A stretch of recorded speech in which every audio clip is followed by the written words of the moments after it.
say your second love hits the deepest. And at first I didn't believe that. I thought nothing could touch the intensity of the first one. The first love is loud. It's reckless. It's the kind of love that makes you believe everything will work out just because you feel it so strongly. You fall without thinking. You trust without fear. You don't even know what heartbreak really is yet, so you give everything freely. But the second love comes after reality has already introduced itself. It comes after disappointment, after the nights where you questioned your worth, after you learned that love doesn't always stay no matter how hard you try. So this time, you don't rush, you don't dive in head first, you hesitate, you analyze, you protect your heart like it's something fragile because now you know it is, and that's what makes the second love different. You don't love blindly anymore, you love intentionally, you pay attention to effort, to consistency, to how someone treats you when it's inconvenient, not just when it's easy. You're still scared, but you're braver in a quieter way. You open up slowly, piece by piece, hoping you won't regret it again. And somehow, it still means more than you expected, because after being broken once, feeling safe again hits different. Feeling chosen without having to beg hits different. Being loved without chaos feels almost unfamiliar at first. You keep waiting for the catch. For the moment it all falls apart, but it doesn't, at least not right away. The second love isn't about butterflies in your stomach. It's about calm in your chest. It's about being understood without having to explain yourself over and over. It's about not feeling anxious when your phone is quiet. It's about knowing where you stand. It's about realizing that love doesn't have to hurt to be real. And even if the second love doesn't last forever, it leaves a different kind of mark. It teaches you what love is supposed to feel like. It shows you that you can love deeply without losing yourself, that you can stay soft without being naive, that healing doesn't mean closing your heart, it means choosing better. Your first love changes you, but your second love reminds you why you didn't give up on love in the first place. And that's why it hurts deeper, because this time you knew what you were risking and you loved anyway. What people don't tell you is that the second love doesn't just affect your heart, it reshapes the way you see everything. You're not the same person you were the first time you fell in love. You're more aware now, more cautious. You've seen how quickly things can change, how someone can promise forever and still walk away. So you love with your eyes open this time. You notice the small things, the tone shifts, the effort levels, the moments where silence says more than words ever could. You're not naive anymore, but you're not closed off either. And that's the dangerous balance, because part of you is still hopeful, still wanting to believe that this time will be different, that maybe this love will be the one that stays. And because you're loving with intention now, when it starts to slip, you feel it immediately. The second love hurts because you don't get blindsided. You see it coming. You sense the distance before it's spoken. You feel the warmth fade before it's gone. You recognize the patterns because you've lived them before, and yet you still stay longer than you should. Not because you're desperate, but because you understand love better now. You know relationships aren't perfect. You know people struggle. You try to be patient. You try to communicate. You try to fix instead of flee. That's what makes it cut deeper when it ends. Because you didn't love blindly. You loved consciously. You loved knowing the risk. The second love doesn't shatter you the way the first one does. It doesn't leave you confused about what went wrong. Instead, it leaves you quietly exhausted. You don't cry as loudly. You don't fall apart as dramatically. You just sit with this heavy realization that sometimes, even when you do things the right way, love can still end. And that's a different kind of pain. It's the pain of knowing you grew, healed, and tried again, and still didn't get the ending you hoped for. But it's also the pain that proves how strong you've become, because even after everything, you were still capable of opening your heart again. That matters more than you think. The second love stays with you in quieter ways, not as chaos, not as obsession, but as reflection. It makes you look at yourself differently, at the way you love, at the boundaries you set, at the parts of you that grew stronger and the parts that are still tender. You don't replay every moment wondering what you did wrong like the first time. Instead, you replay moments wondering how something that felt so healthy could still slip through your fingers. And that's when it hits you. Love isn't a guarantee. Effort doesn't come with insurance. Doing your best doesn't mean you'll always get to keep what you care about. That realization hurts, but it also matures you. You stop romanticizing pain. You stop thinking love has to be hard to be meaningful. You stop chasing people who can't meet you where you are. The second love teaches you discernment. It teaches you that chemistry isn't enough, that timing matters, that two good people can still be wrong for each other in that moment of life. And accepting that is one of the hardest lessons there is. You don't come out of it bitter, at least not if you're honest with yourself. You come out clearer. You know what you want now, what you won't tolerate, what you deserve without needing to explain it to anyone. And even though it didn't last, it didn't fail, it served its purpose. It showed you that love can feel safe, that connection can be calm, that you don't have to lose yourself to be close to someone. The second love doesn't destroy your belief in love, it refines it. It strips away the fantasy and leaves you with truth. And truth, even when it hurts, is always better than illusion. Because now, when love comes again, and it will, you won't be chasing it, you'll be choosing it. What makes the second love linger is how close it came to being right. It wasn't reckless. It wasn't built on illusion. It felt grounded, like something you could grow into, instead of something you were chasing. And that's why letting it go feels so unfair. You did the work this time. You showed up differently. You loved with awareness, and still it slipped away. That's the part nobody prepares you for. You start asking quieter questions. Not why wasn't I enough, but why wasn't this the right time? You realize that love isn't just about effort or intention. It's also about alignment. About two people being ready in the same season of life. And sometimes, no matter how real it feels, the timing just isn't there. The second love teaches you that endings don't always come from betrayal or lack of care. Sometimes they come from growth pulling people in different directions. From life demanding things one person is ready to give and the other isn't yet. And that kind of ending hurts because there's no villain to blame. You don't leave angry, you leave understanding, and that understanding weighs heavy. But here's the quiet truth. The second love doesn't close your heart, it strengthens it. It proves you're capable of loving again without losing yourself. It shows you that healing worked, that you didn't harden, that you didn't shut down. You took the risk again, knowing how badly it could hurt, and that courage matters because love isn't measured by how long it lasts. It's measured by how honestly it's given, and the second love is often the most honest version of you. Not perfect, not fearless, but real, and that's something no ending can take away. The second love changes how you carry yourself afterward. You don't walk away shattered, but you don't walk away untouched either.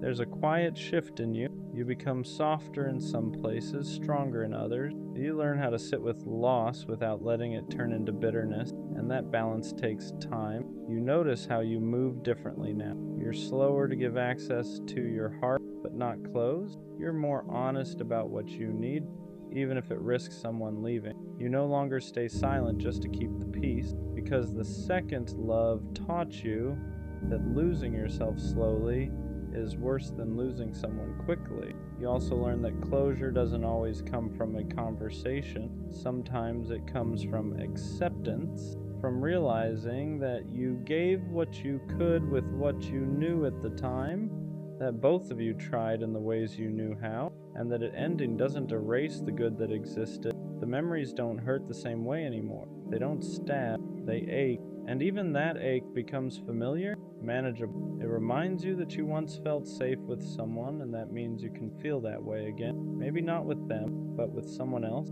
someday. The second love doesn't leave you afraid to love again. It leaves you prepared. You know what to look for now. You know the difference between attention and effort, between chemistry and compatibility, between wanting someone and being ready to build with them. And when love finds you again, because it will, you won't be chasing the feeling. You'll be recognizing calm, mutual, grounded, something that doesn't ask you to prove your worth or question your place. That's the quiet gift of the second love. It doesn't stay forever, but it stays with you in the way you love next. There's a moment after the second love ends where you realize you're not angry anymore. Not at them, not even at yourself. You're just tired. Tired in a way that only comes from caring deeply and trying your best. And that tiredness forces you to slow down and actually listen to yourself. You start asking different questions now. Not, how do I get them back? But why did I stay when I felt myself shrinking? You become more aware of the moments you ignored your intuition, the times your body knew before your heart was ready to admit it. And instead of beating yourself up for it, you start forgiving yourself for being human. The second love teaches you that loving someone doesn't mean abandoning yourself. That compromise shouldn't feel like self-erasure. That consistency matters more than intensity. And that someone can care about you deeply and still not be capable of loving you in the way you need. You also realize something else that's important. Just because a love ends doesn't mean it failed. Some connections are meant to show you a version of yourself you didn't know existed, a braver version, a more open version, a version that learned how to communicate, how to trust again, how to be vulnerable without losing control. And that version of you doesn't disappear when the relationship ends, it stays. You carry it into every interaction after, into the boundaries you set, into the standards you keep, into the way you walk away sooner when something doesn't feel right instead of forcing yourself to stay. The second love doesn't break you, it refines you. It teaches you how to love without fantasy, without desperation, without fear running the show. And even though it didn't last, it proves something important, that you're capable of loving in a healthy way. And once you know that, you never really lose. After the second love, you stop romanticizing ending. You understand that sometimes things don't fall apart loudly, they fade, they change shape. They quietly reach a point where staying would mean forcing something that's no longer aligned, and accepting that takes more strength than holding on ever did. You learn how to grieve without dramatizing. You let yourself miss them without wishing to undo the ending. You don't demonize what you adjust to make letting go easier. You honor it for what it was, meaningful, imperfect, and real. That kind of honesty with yourself is growth. You also become more intentional with your energy. You don't over-explain your feelings to people who aren't listening. You don't overextend yourself to prove your worth. You save your softness for those who handle it with care. Because the second love taught you how valuable that softness actually is. And slowly, without forcing it, you start to feel whole again. Not because someone replaced them, but because you learned how to stand on your own with everything you gained from loving. You realize that love didn't take anything from you. It gave you clarity, depth, emotional intelligence you didn't have before. The second love doesn't leave you empty, it leaves you wiser. You understand now that love isn't about avoiding pain. It's about choosing something real, knowing it could hurt, and still showing up with honesty. And when you're able to do that without losing yourself, that's when love becomes something powerful instead of fragile. You're not the same person you were before them. You're better prepared for what comes next. The second love stays with you not as pain, but as proof that your heart didn't close after being hurt. Proof that you didn't let fear turn you cold. Proof that even after disappointment, you were still willing to try again. And that matters more than whether it lasts, because the goal was never to avoid heartbreak forever. The goal was to love without losing yourself. And the second love showed you that you could be open without being reckless, vulnerable without being naive. You learned how to love with balance, and one day when love comes again, you'll feel the difference immediately.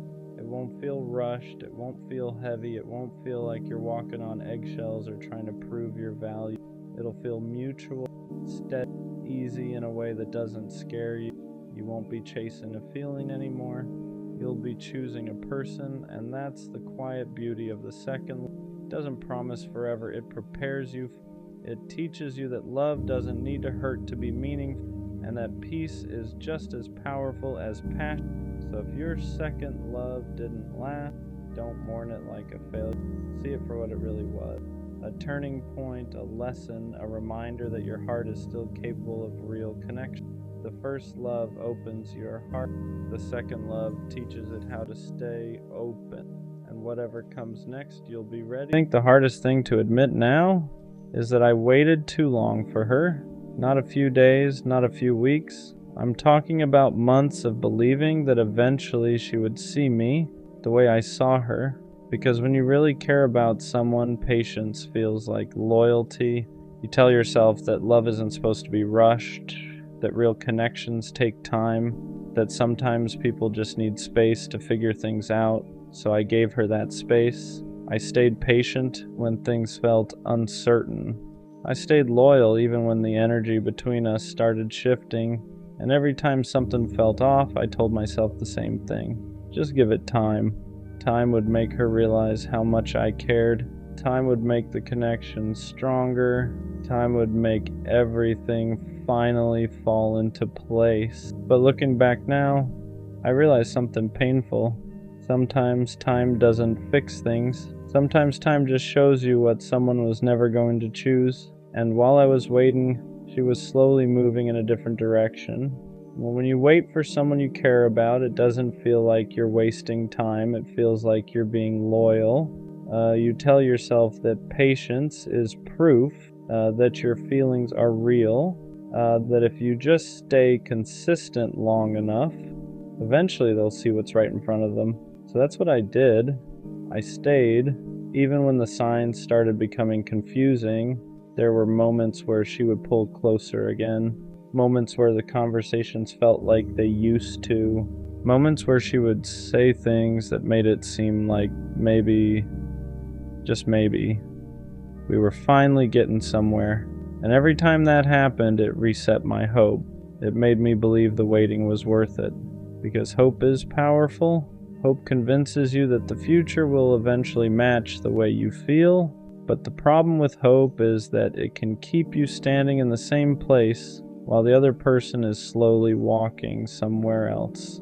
And I didn't see that at the time, because while I was waiting for things to become clearer, she was slowly becoming less certain about us. And the scariest part is how quietly that shift happens. It doesn't start with a big moment. It starts with small changes, replies that come slower, conversations that feel shorter, energy that feels just a little different than before.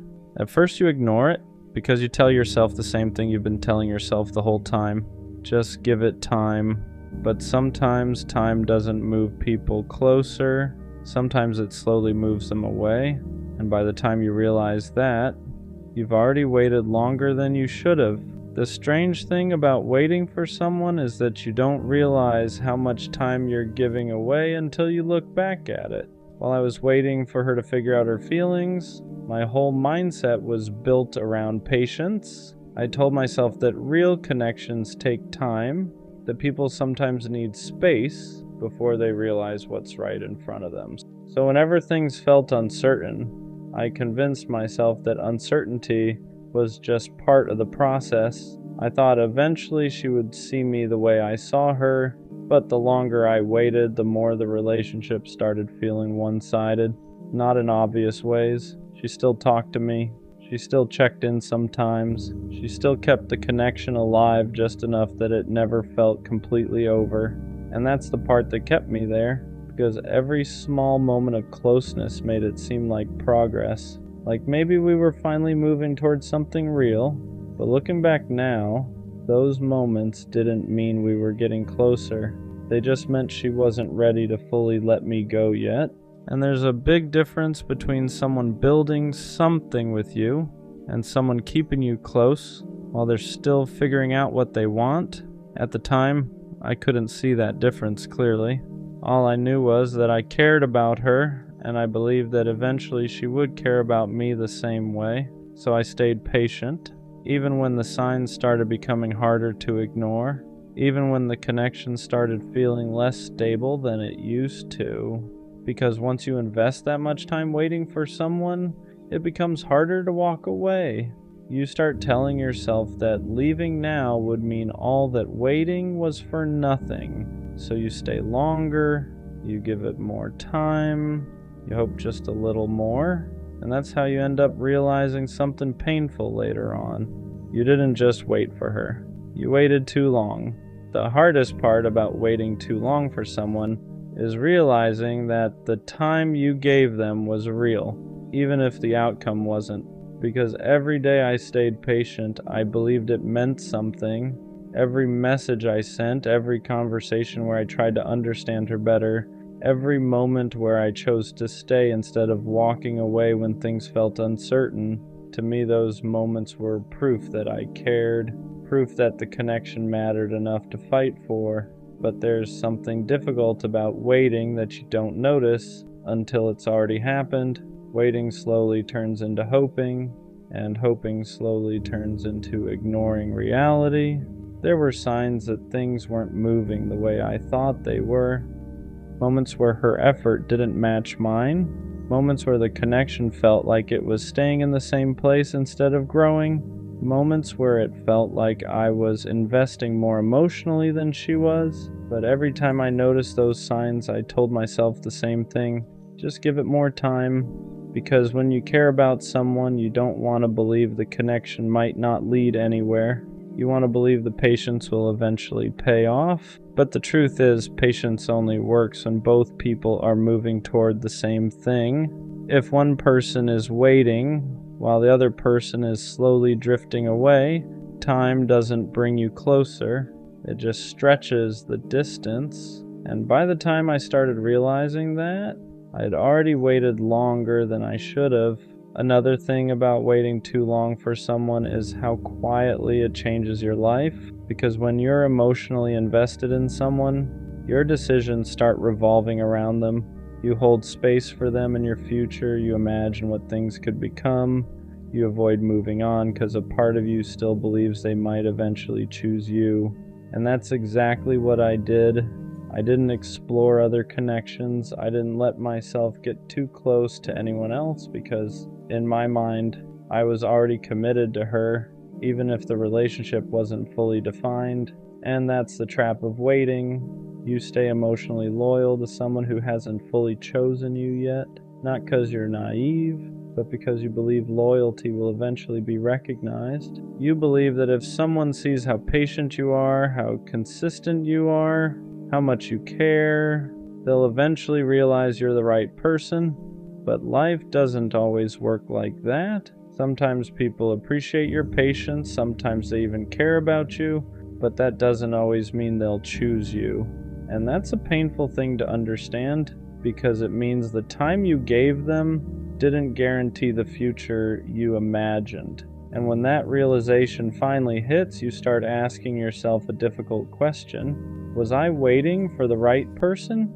Or was I waiting for someone who was never going to choose me in the first place? Once I started asking myself that question honestly, everything began to look different. Because when you stop looking at the situation through hope, you start seeing it through clarity. And clarity shows you things you didn't want to notice before. Like how often I was the one reaching out first, how often I was the one trying to keep the connection alive, how often I was the one convincing myself that things would eventually work out. At the time, I thought that was just what patience looked like. But now I understand something important. Patience in a relationship only makes sense when both people are building something together. If only one person is investing time, effort, and emotional energy, that's not patience. That's imbalance. And I was standing in that imbalance longer than I should have, because I kept believing that eventually the effort would be returned, eventually the connection would stabilize, eventually she would see me the same way I saw her, but eventually never came. And the hardest part about realizing that isn't just the heartbreak, it's realizing how much time you spent waiting for something that was never truly moving toward you. For a while, that realization made me feel foolish, because it made me feel like I should have known sooner, like I should have seen the signs earlier, like I should have walked away the moment things started feeling uncertain. But the truth is, caring about someone doesn't make you foolish. It makes you human. When you believe in someone, you want to give them the benefit of the doubt. You want to believe their uncertainty is temporary. You want to believe the connection you feel will eventually become mutual, so you stay longer, you give more time, you hope a little harder, and sometimes that hope leads to something real. But sometimes it just leads to a lesson. And the lesson I learned is something I'll never forget. You shouldn't have to wait indefinitely for someone to recognize your value. If someone truly sees you as part of their future, they don't leave you standing in uncertainty for months. They choose you, and they show that choice through their actions. Once I understood that, the pain started changing into something else. Perspective. Because waiting too long for someone doesn't mean you were weak. It means you believed in the possibility of something meaningful. And there's nothing wrong with believing in people, but there's a difference between believing in someone and ignoring the reality of their actions, because actions always tell the truth eventually. Someone who truly wants you doesn't keep you waiting forever. They don't keep you guessing about where you stand. They don't keep you in a place where you feel like you're hoping more than you're building.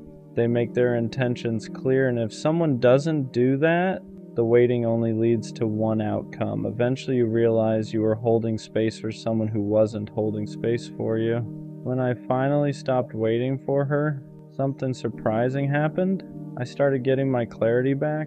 Because when you're waiting for someone emotionally, a part of your life feels paused. Your focus stays tied to the possibility of what could happen. Your decisions revolve around the connection. Your energy stays invested in someone who might not even be moving in the same direction. But the moment you stop waiting, everything shifts. You start seeing things more objectively. You start realizing how much emotional energy you were giving to someone who wasn't fully present, and you start understanding something important. The time you spent waiting wasn't wasted. It taught you exactly what you should never accept again.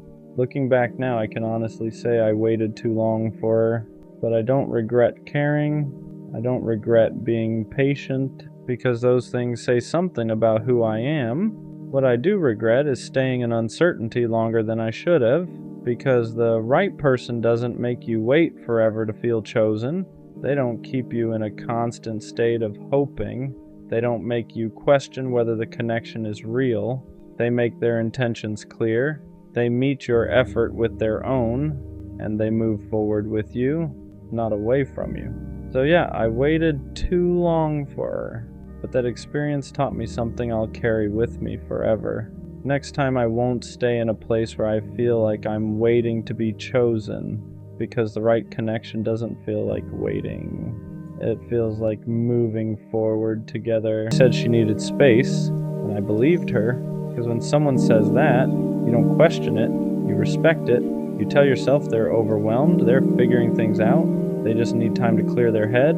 So I gave her that. I didn't chase, I didn't pressure her, I didn't try to force conversations that she clearly wasn't ready to have. I stepped back, because in my head, that's what you do when you care about someone. You don't make things harder for them, you give them room. But what I didn't realize at the time was this: she didn't need space, she just didn't want me. At first I handled it the way you're supposed to. I gave her distance, I stopped texting first, I stopped trying to keep conversations alive. I let the silence sit, even when it didn't feel right, because I thought space meant something temporary, like a pause, like something we would come back from. But the silence started stretching longer than it should have, and instead of clarity, it just created confusion. Because when someone genuinely needs space, they don't disappear without direction. They don't leave you guessing. They don't make you feel like you're suddenly a stranger. But that's exactly how it started to feel. And deep down, something didn't sit right. Not because I didn't trust her, but because the energy didn't match what she said. Then little things started adding up. Things I didn't notice right away. But once I did, I couldn't ignore them. She wasn't just taking space. She was still active, still talking, still posting, still present, just not with me. And that's when the confusion turned into something else, clarity, because space doesn't mean disappearing from one person while still being available for everything else. Space doesn't look like selective silence, and that's when it hit me. She didn't need space from everything, she needed space from me. That realization is different, because now it's not about understanding, it's about acceptance. You start replaying everything, trying to figure out when it changed, when her energy shifted, when the connection stopped being something she wanted to maintain. Because if it was really about space, she would have come back, she would have explained, she would have made it clear where things stood, but she didn't. She just faded and let the silence say what she didn't want to say directly. And the truth is, space is one of the easiest ways to leave without saying you're leaving. It sounds soft, it sounds understandable, it doesn't create conflict, but sometimes it's just distance in disguise, a way to slowly step out without having to take responsibility for ending it. And I didn't want to see it like that at first, because believing her felt easier than accepting what was actually happening. Because if I accepted it, then I had to admit something I wasn't ready for, that I wasn't someone she was trying to hold on to. I was someone she was slowly letting go of. And that's a different kind of pain, because it's quiet. There's no argument, no clear ending, just distance that keeps growing until you finally understand what it means. For a while I kept thinking she'd come back, that once she had her space, things would go back to how they were, because when something feels real, you don't expect it to end like that. You expect a conversation, closure, something, but sometimes the absence is the answer. And that's what I had to learn the hard way. And once I stopped waiting, everything started making more sense, because I wasn't confused anymore. I wasn't questioning where I stood. I wasn't trying to interpret silence. I just saw it for what it was. She didn't need time. She made a decision, just not one she wanted to say out loud. And yeah, that hurts, not just because she left, but because of how she did it. Because honesty would have been easier to respect, clarity would have been easier to accept, but instead, I was left trying to understand something that was never explained, and that kind of ending stays with you for a while. So yeah, she said she needed space, but what she really needed was distance from me, and now I understand something clearly. The right person doesn't disappear to figure out if they want you. They don't leave you in silence, they don't make you question everything. They communicate, they stay, they choose. So next time, I won't confuse silence with patience. I won't wait around for someone who already stepped away, because when someone truly wants you, they don't need space to decide it. I knew it wasn't going to last, not because they said it, not because there were red flags everywhere, but because something in me never fully relaxed. Even in the good moments, there was a quiet voice saying, "Don't get too attached." I enjoyed it. I smiled, I played my part, but deep down, I felt the expiration date, and that's the weirdest kind of heartbreak. When you see the ending while you're still in the middle, sometimes your intuition whispers long before reality confirms it. There weren't major fights, no dramatic betrayals, no obvious reason to leave, but there was inconsistency, little things, energy that shifted slightly, effort that felt uneven, words that didn't fully match actions, and instead of confronting it, I told myself I was overthinking. I told myself to relax, to just enjoy the moment, to stop looking for problems, but intuition doesn't shout. It nudges, it tightens your chest a little, it makes you hesitate before getting attached. It keeps you half guarded even when things seem fine. And I felt that, I just ignored it. Because sometimes we don't want to be right, we want to be wrong about the ending. So why did I stay if I knew? Because sometimes temporary love still feels better than loneliness. Because even if it wasn't forever, it was something. The late night conversations, the inside jokes, the way they looked at me when it was just us. I knew it had cracks, but I also knew it had moments, and I convinced myself that maybe moments were enough. Maybe I didn't need permanence. Maybe I didn't need certainty. Maybe I could just enjoy it without expecting it to stay. But that's the lie we tell ourselves. You can't emotionally invest and pretend you won't feel it when it ends. I stayed because I hoped my intuition would be wrong. I stayed because I liked them. because I wanted it to work, because walking away early felt dramatic, but sometimes staying longer just makes the goodbye heavier. There's a difference between anxiety and intuition. Anxiety is loud, it spirals, it imagines worst-case scenarios, it creates problems that don't exist yet. Intuition is quiet, it doesn't panic, it doesn't overreact, it just knows. And what I felt wasn't panic, it wasn't jealousy, it wasn't insecurity. It was a steady awareness that something wasn't aligned. I didn't feel chosen, I didn't feel secure, I didn't feel like we were building. I felt like we were passing time, and that's how you know. When the connection feels temporary, even while it's happening. Anxiety asks, what if they leave? Intuition says, they're not fully here. And deep down I knew which one it was. Knowing it won't last doesn't make it hurt less. That's the part nobody tells you. You'd think being mentally prepared would soften the blow. It doesn't, because even if your mind saw the ending, your heart still participated. You still laughed, still opened up, still imagined what if. And when it finally ends, there's no satisfaction in being right. There's no relief in saying, I knew it. There's just grief. Grief for the version of it you hope might surprise you. Grief for the effort you still gave even while doubting. Grief for the potential that never turned into permanence. Knowing doesn't protect you. It just makes you feel like you watched crash in slow motion. And sometimes that's worse. Should I have walked away sooner? Maybe. But it's easy to say that now. When you're in it, you don't see it as wasting time. You see it as giving it a chance. You tell yourself, maybe it just needs more time. Maybe they're just figuring things out. Maybe I'm overthinking. Because walking away early feels extreme. It feels impatient. It feels like you're not fighting hard enough. But sometimes staying longer isn't loyalty. It's fear. Fear of starting over. Fear of being alone again. Fear that this might be the closest thing to love you'll get for a while. So you stay, not because it's right, but because it's comfortable enough. And when it finally ends, you don't just grieve them.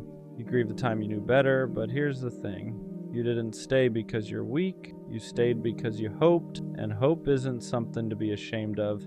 Next time I'll trust it, that quiet feeling, that subtle hesitation, that inner voice that doesn't panic, it just knows. Because ignoring it didn't protect me, it just delayed the inevitable. Next time, I won't wait for proof. I won't wait for the obvious red flag. I won't wait for the dramatic ending. I won't wait until I'm already attached. If something feels temporary, I'll ask why. If something feels uneven, I won't convince myself it's balanced. If someone feels half in, I won't invest fully. Not from a place of fear, from a place of alignment. Because intuition isn't there to ruin good things, it's there to protect you from forcing the wrong ones. And maybe I needed this ending to finally respect my own instincts. Not every connection is meant to last. Some are meant to wake you up to your patterns, to your boundaries, to the things you tolerate when you're lonely. Maybe it wasn't supposed to be forever. Maybe it was supposed to show you what half effort feels like so you'd stop accepting it. Maybe it was supposed to teach you that chemistry isn't compatibility, that attention isn't intention, that potential isn't commitment. Sometimes we meet people who aren't meant to stay. They're meant to reveal. Reveal where you overgive, where you ignore yourself, where you settle for almost, and once you see it, you can't unsee it. So maybe it didn't last because it wasn't designed to build. It was designed to redirect. Endings don't always mean failure. Sometimes they mean clarity. We think if something doesn't last forever, it wasn't real, but that's not true. It was real. The feelings were real. The moments were real. It just wasn't permanent. And permanence isn't the only measure of value. Some connections exist to shift you, to sharpen your awareness, to strengthen your boundaries, to remind you what you need and what you'll never accept again. It didn't fail, it finished, and there's a difference. Failure feels like you did something wrong. Finish feels like it served its purpose, and maybe that's what this was. Not a waste, not a mistake, just a chapter that reached its natural end. I used to think knowing it wouldn't last was a weakness, like I was pessimistic, like I was sabotaging it, like I couldn't just enjoy something good.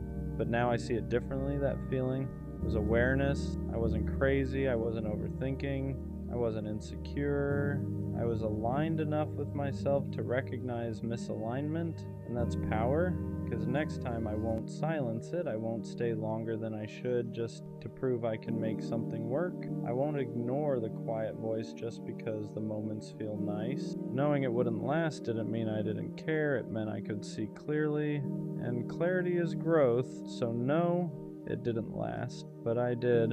I walked away more aware, more grounded, more in tune with myself, and next time, if it's meant to last, I won't have to convince myself of it. I'll feel that too. Chose him over me, and the crazy part is, it didn't happen in one moment. It happened slowly. At first it was small things. Her replies got shorter. Her attention started drifting. The way she used to look at me started changing. Not dramatically, just enough that something felt off. But when you love someone, you don't immediately assume the worst. You assume they're stressed, busy, tired. You give them the benefit of the doubt. So I stayed patient. I stayed consistent. I kept showing up the same way I always did. Because when I commit to someone, I don't suddenly change just because things get complicated. But what I didn't realize at the time was this. While I was trying to hold the relationship together, someone else was slowly stepping into it, not all at once. Just little by little, more conversations, more attention, more curiosity. And attention is powerful because attention turns into interest. Interest turns into emotional space, and emotional space turns into attachment. By the time I realized what was happening, it was already too late, because she didn't just choose him in a moment. She chose him through 100 small decisions. Every time she answered his message faster than mine. Every time she gave him the version of her that used to be mine. Every time she let his presence grow while mine slowly shrank. And the hardest part, I wasn't competing in a fair race, because I didn't even know there was a race. I thought we were building something together, but she was quietly deciding between two directions, and eventually, she chose his, not because I didn't care, not because I didn't try, but because somewhere along the way my presence became familiar, and his attention felt new, and novelty is powerful when someone isn't fully anchored anymore. So one day it became official, not dramatic, not explosive, just final. She chose him. And suddenly I went from being the person she talked to every day to someone watching from a distance, and that's a strange feeling. To realize that someone who once chose you completely can eventually choose someone else instead. The part people don't talk about when someone chooses someone else is the confusion. Not just the pain, the confusion, because your mind starts replaying everything, every conversation, every memory, every moment that felt real. And you start asking questions that don't have clear answers. Was she already talking to him while she was telling me she loved me? Did she start losing feelings months before I noticed? Was I fighting for something that had already quietly ended? Because when someone chooses another person, it doesn't just break your heart. It rewrites your memories. You start looking back at moments that once felt normal and wondering if they meant something else. That night she seemed distant. That time she smiled at her phone. That random argument that came out of nowhere. At the time, none of it seemed like a big deal. But after she chose him, everything starts connecting in ways you wish it didn't. And suddenly it feels like you were the last person to realize the relationship was already changing. That's the hardest part. Feeling like you were still building something while the other person was slowly detaching from it. Because while I was trying to fix things, she was deciding between two futures, one with me and one without me. And eventually she picked the one that didn't include me, and I'm not gonna lie. That hits your ego. It makes you question your value. You start comparing yourself to someone you've never even met. What does he have that I don't? Is he more exciting, more confident, more interesting? Did she get bored of me? Did I become too predictable? Your mind searches for reasons because your heart needs an explanation. But sometimes the truth is uncomfortable. Sometimes people don't leave because you weren't enough. Sometimes they leave because someone new made them feel something different. And different can be powerful when someone isn't fully grounded in what they already have, because new attention feels exciting, New conversations feel fresh. New people don't carry the history of arguments or mistakes, and that freshness can create the illusion of something better, but illusions don't show the full picture, they only show the beginning. Still, knowing that doesn't always make it easier, because when someone chooses someone else over you, it feels like a verdict, like a decision about your worth, but the reality is this. It wasn't a competition about who was better. It was a decision about who she felt more drawn to at that moment. And attraction, timing, and emotion are messy things. They don't always follow logic. So yeah, she chose him. And for a while that felt like proof that I lost. But over time I started realizing something important. Just because someone chooses a different path doesn't mean you weren't valuable. Sometimes it just means they weren't meant to stay on yours. The hardest part about her choosing him wasn't just losing her. It was realizing I couldn't compete with something I never saw coming because I was focused on us. I wasn't looking around for other options. I wasn't measuring her against someone new. I wasn't wondering if someone else could replace her. I was invested fully. So when I found out she chose him, it felt like the ground shifted under something I thought was stable. And stability is something you don't question until it disappears. When things feel secure, you stop worrying about losing them. You assume the foundation is strong, but sometimes what feels strong to you is already cracking for someone else. And the scary part is you don't always see those cracks when they start forming. Because they don't begin as huge problems, they begin quietly. Less excitement in conversations, less curiosity about your day, less emotional presence, tiny changes that seem harmless at first, but those small shifts slowly create emotional distance. And distance creates space, and space is where someone new can enter. I didn't realize how much space had formed between us until someone else filled it, and by the time I noticed, the emotional balance had already shifted, because attention changes people. When someone new shows interest, it creates a different kind of energy, new validation, new curiosity, new excitement, and if someone isn't fully anchored in what they already have, that new energy can start pulling them away. That's the part nobody warns you about. Sometimes relationships don't end because something terrible happened. Sometimes they end because someone new arrived at the wrong time. And suddenly, what felt comfortable starts feeling routine. What felt stable starts feeling predictable, and predictability can feel boring to someone chasing excitement. But what hurts the most is realizing this. I never got the chance to compete fairly because I wasn't competing at all. I thought I was building something solid, while she was slowly deciding whether she still wanted it. And once someone starts questioning the connection, everything changes. Their energy changes, their priorities shift, their attention moves, and eventually their choice becomes clear. She chose him, and I was left trying to understand how something that once felt mutual could suddenly feel one-sided. After she chose him, something strange happened inside my head. At first it was anger, not loud anger, not the kind where you yell or send messages you regret.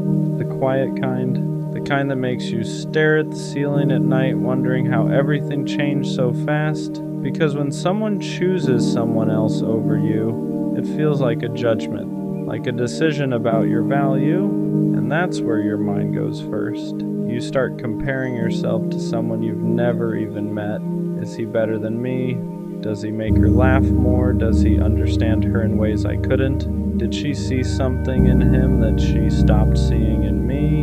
Your brain starts building a version of this person that's somehow superior in every way. But the truth is, most of those comparisons are imaginary because you're not actually comparing yourself to him. You're comparing yourself to the idea of him, the version of him that exists in your mind, and that version always looks unbeatable because when you're hurt, your brain automatically assumes you lost to someone better, but relationships aren't competitions, they're choices, and choices aren't always logical. Sometimes people choose someone because the timing feels different. Sometimes they choose someone because the energy feels new. Sometimes they choose someone simply because they're in a different emotional place. None of that automatically means you are less valuable, but in the moment it definitely feels like it does, because rejection has a way of shrinking your confidence.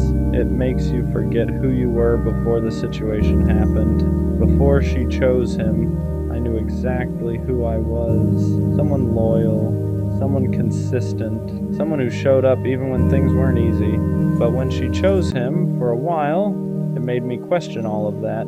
It made me wonder if loyalty was boring, if consistency was predictable, if stability was something she stopped appreciating. And those thoughts are dangerous, because when someone leaves you for someone else, the easiest trap to fall into is believing you weren't enough.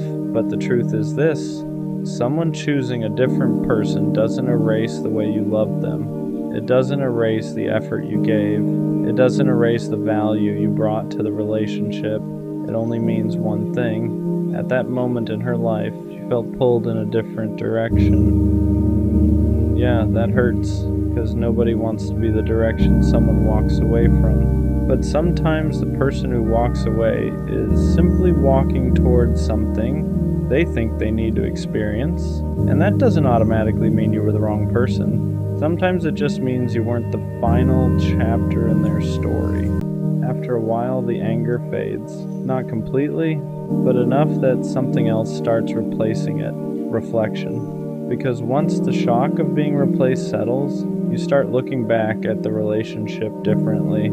You stop asking, why did she choose him? And you start asking something more honest. When did she start drifting away? Because choices like that rarely happen overnight. They build slowly, little emotional shifts that you barely notice in the moment, conversations that feel shorter, moments that feel less connected, energy that feels slightly different. At first you ignore it, because when you love someone, your instinct isn't to assume the worst, your instinct is to trust them. So when something feels off, you tell yourself it's temporary. Maybe she's stressed, maybe she's tired, maybe she just needs space. But sometimes those small changes aren't temporary. Sometimes they're the early signs that someone's feelings are shifting. And the hardest part about that realization is this: you can be doing everything right, and someone can still start emotionally leaving. I showed up the same way I always did. I was consistent, I listened, I tried to support her when things got hard. But sometimes relationships don't end because someone did something wrong. Sometimes they end because someone starts feeling something different. And feelings don't always follow logic. That's the uncomfortable truth. Because when someone chooses someone else, it feels like a failure. Like you must have done something wrong. But relationships aren't math equations. You can do everything right and still lose someone who simply felt pulled in another direction. And that's the part that takes the longest to accept, because your mind keeps looking for a mistake you could fix, a moment you could redo, a conversation you could handle differently. But sometimes there isn't a moment like that. Sometimes someone simply grows into a different version of themselves, and that version chooses a different path. And yeah, that realization hurts, because it means you can't undo it. You can't argue someone back into choosing you. You can't compete for someone who already decided. Once someone makes that choice, the only thing left for you to do is face the reality of it. She chose him. And for a while that felt like the end of my story, but eventually I realized something important. It was just the end of that chapter. After enough time passes, the pain starts changing shape. It's still there, but it's quieter. Not because what happened didn't matter, but because you slowly start seeing the situation from a different angle. At first, when she chose him, it felt like I lost. Like I had been replaced, like everything I gave somehow wasn't enough to make her stay. But the longer I sat with that feeling, the more I started realizing something important. Being chosen isn't something you can force. No amount of effort can make someone choose you if their heart is leaning somewhere else. And that's a hard truth to accept, because when you love someone, you want to believe effort is enough. You want to believe loyalty matters. You want to believe consistency will eventually win. But sometimes the person you're giving all of that to is already drifting emotionally. And when someone's heart starts drifting, effort doesn't pull them back the way you hope it will. It just delays the inevitable. Looking back now, I started noticing things I didn't fully understand at the time. Moments where she felt distant. Moments where the connection felt slightly different. Not broken, just weaker. But when you're inside the relationship, you don't see those moments as warnings. You see them as temporary. You assume things will go back to normal because that's what love does. It makes you hopeful. But sometimes hope keeps you holding on to something that someone else has already started letting go of, and that's the painful imbalance. One person still trying to build, the other person quietly preparing to leave. So when she finally chose him, it felt sudden to me, but maybe for her that decision had been forming long before the moment it actually happened, and realizing that helped me understand something I didn't want to accept at first. I didn't lose her in a single moment. I lost her slowly over time. Realizing I lost her slowly instead of all at once changed the way I saw everything, because for a while I kept replaying the moment she chose him like it was the exact second everything ended. But the truth is, endings like that rarely happen in one moment. They happen in stages. First the energy changes, then the attention shifts, then the emotional connection weakens, and eventually the decision just confirms what was already happening beneath the surface. Looking back, I started seeing things more clearly. There were moments where she seemed distracted, moments where our conversations felt less alive, moments where it felt like I was talking to someone who was physically there, but emotionally somewhere else. At the time, I didn't question it too much, because when you trust someone, you don't immediately assume they're drifting away. You assume things will stabilize again. You assume whatever feels off is temporary. But sometimes those moments aren't temporary. Sometimes they're the beginning of the emotional distance that eventually turns into separation. And when someone new enters the picture during that distance, everything accelerates, because now the attention they used to give you is being shared with someone else. And attention is powerful. Where attention goes, feelings follow. That's the part people don't realize until it's too late. Relationships don't only end because of arguments or big betrayals. Sometimes they end because someone else slowly starts occupying emotional space that used to belong to you. And once that space is filled, the connection you had starts shrinking. Not because you stopped trying, but because their focus shifted. And when someone's focus shifts, their feelings usually follow. So when she finally chose him, it felt sudden to me. But maybe it wasn't sudden at all. Maybe it was just the final step in something that had been changing quietly for a long time, and accepting that wasn't easy, because it meant admitting that the relationship I thought I still had was already fading before I realized it. Once I accepted that the relationship had been fading before the moment she chose him, something else started changing inside me. The story in my head started shifting. At first, the story was simple. She chose him because I wasn't enough. That thought sits heavy when someone leaves you for someone else, because it makes it feel like a comparison you lost, like you were weighed against someone else and came up short. But the more time passed, the more I started questioning that narrative, because if I'm honest with myself, I know who I was in that relationship. I was loyal, I was present, I showed up when things weren't easy, I stayed even when conversations got difficult, and those things don't suddenly lose value just because someone decides to walk away. Sometimes people don't leave because you were lacking something. Sometimes they leave because they're searching for something different, different timing, different energy, different experiences. And when someone is searching for something different, the person they leave behind isn't always the problem. They're just not the direction that person wants to move in anymore. That realization doesn't erase the pain instantly, but it does change the way you carry it, because instead of feeling like you lost a competition, you start realizing that you were simply part of someone else's journey, a chapter, not the entire story.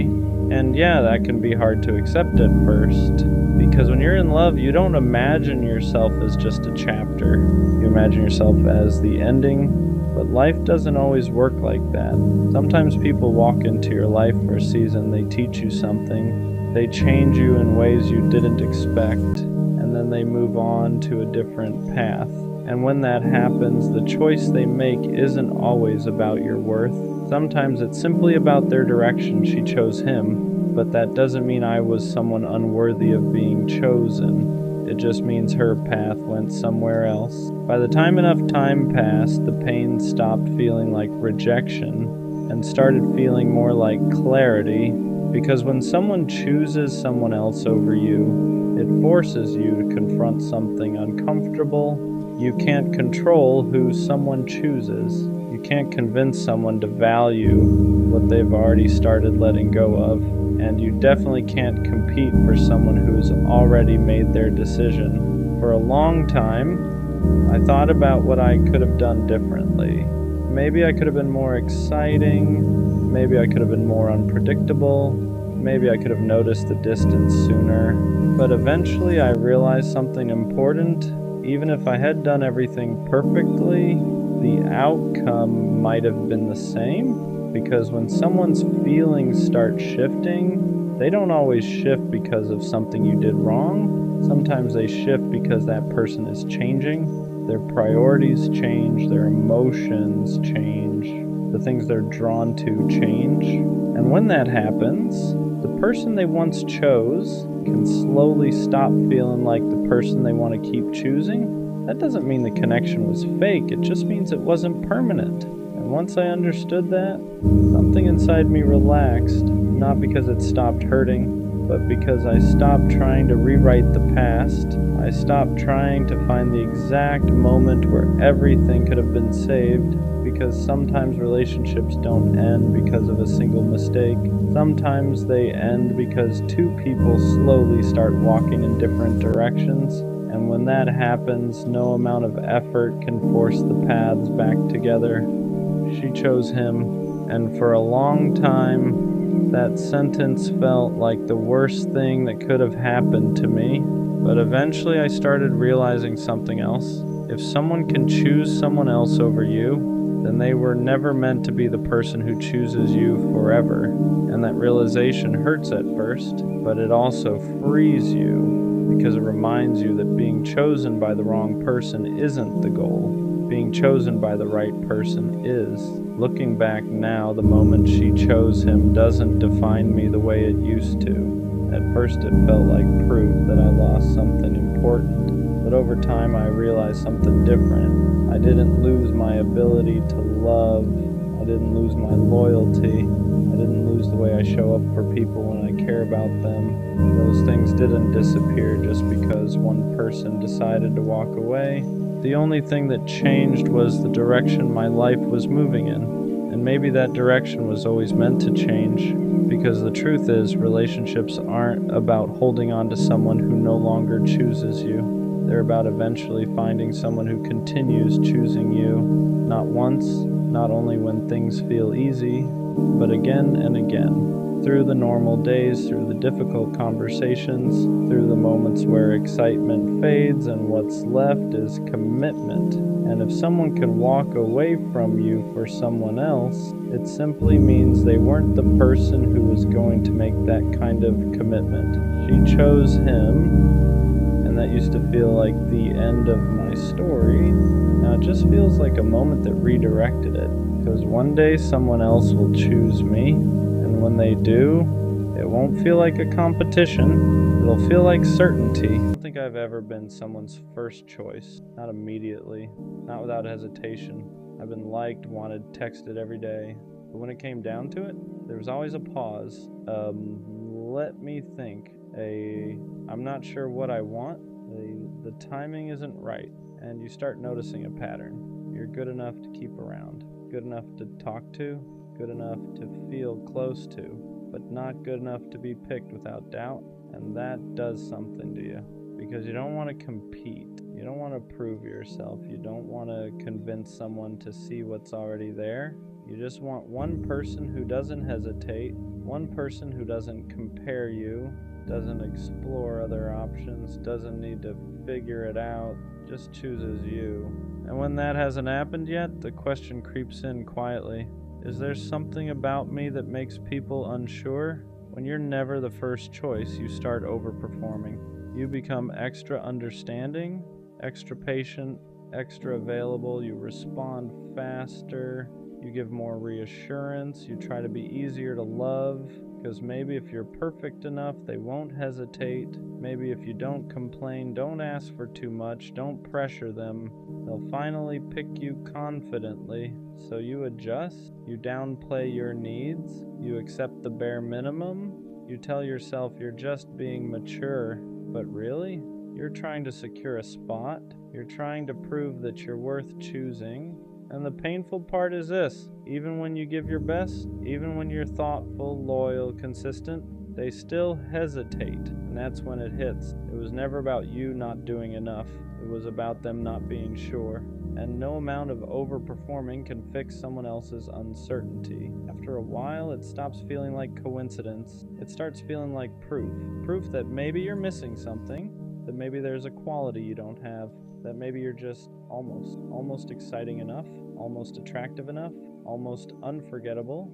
And when you sit with that long enough, it begins to chip at your confidence. You start comparing yourself to the people they did choose. What do they have that I don't? What do they do differently? Why was it easier to commit to them?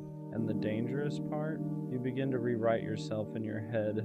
Maybe I'm too available, too soft, too deep, or maybe not enough of something else. So you question your personality, your timing, your worth. But here's the truth that hurts before it heals. Someone else's preference is not a measurement of your value. You can be incredible and still not be someone's first choice. Not because you're lacking, but because alignment isn't forced. And just because someone didn't see you, clearly doesn't mean you weren't clear. It just means they weren't your person. At some point you get tired, not bitter, not angry, just tired. Tired of feeling like you're competing without signing up for a competition. Tired of being compared to other options. Tired of waiting for someone to decide. Tired of proving you're worth choosing.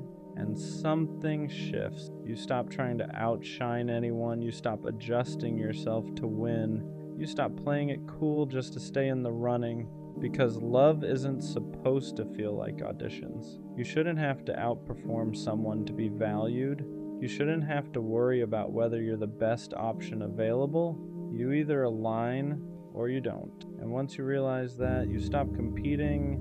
You don't fight for a spot. You don't beg to be prioritized. You don't argue your value. You just observe.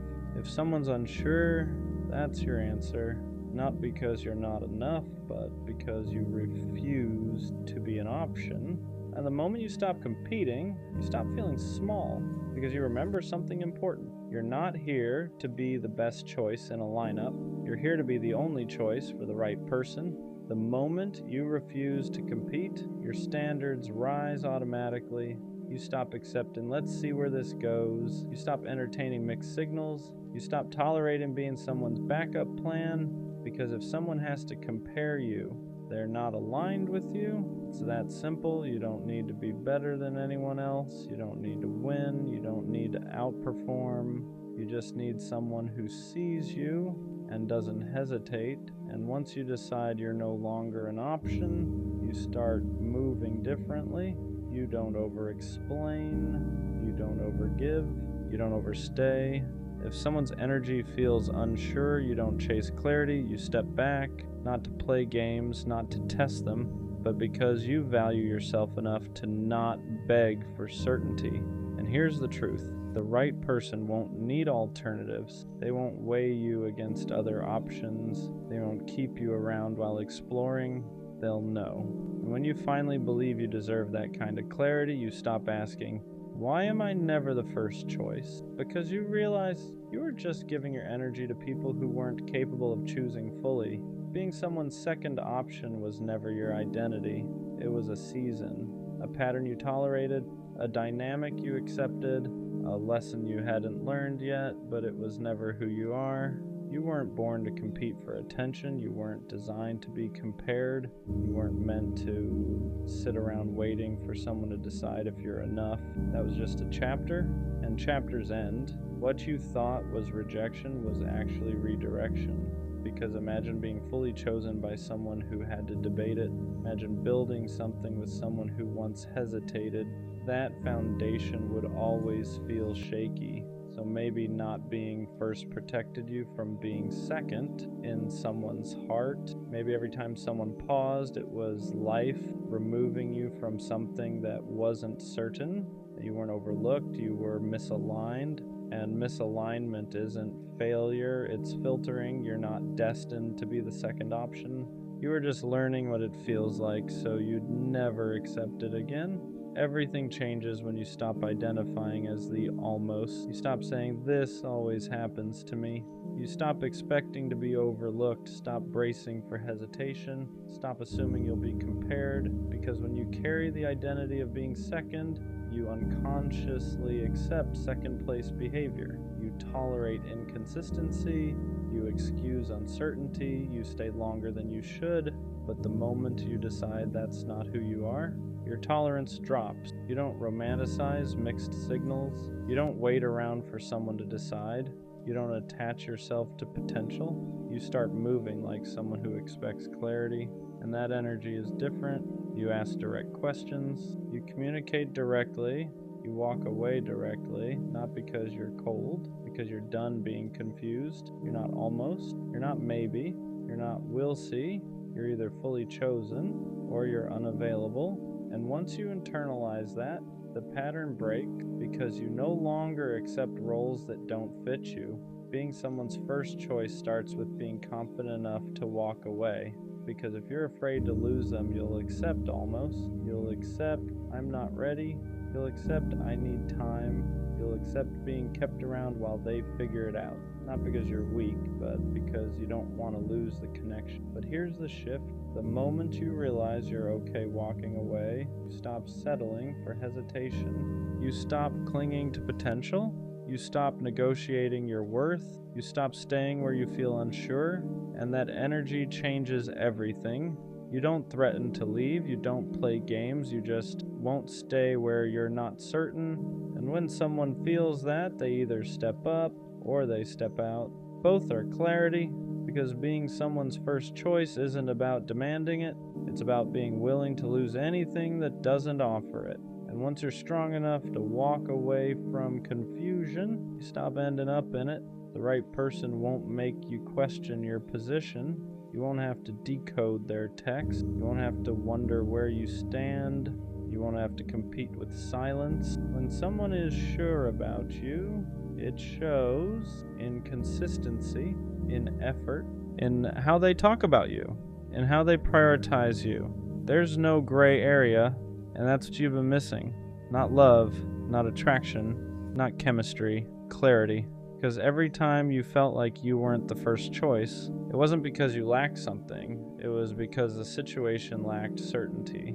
The right connection won't feel like a tryout. It won't feel like you're waiting for results. It won't feel like you're one option among many.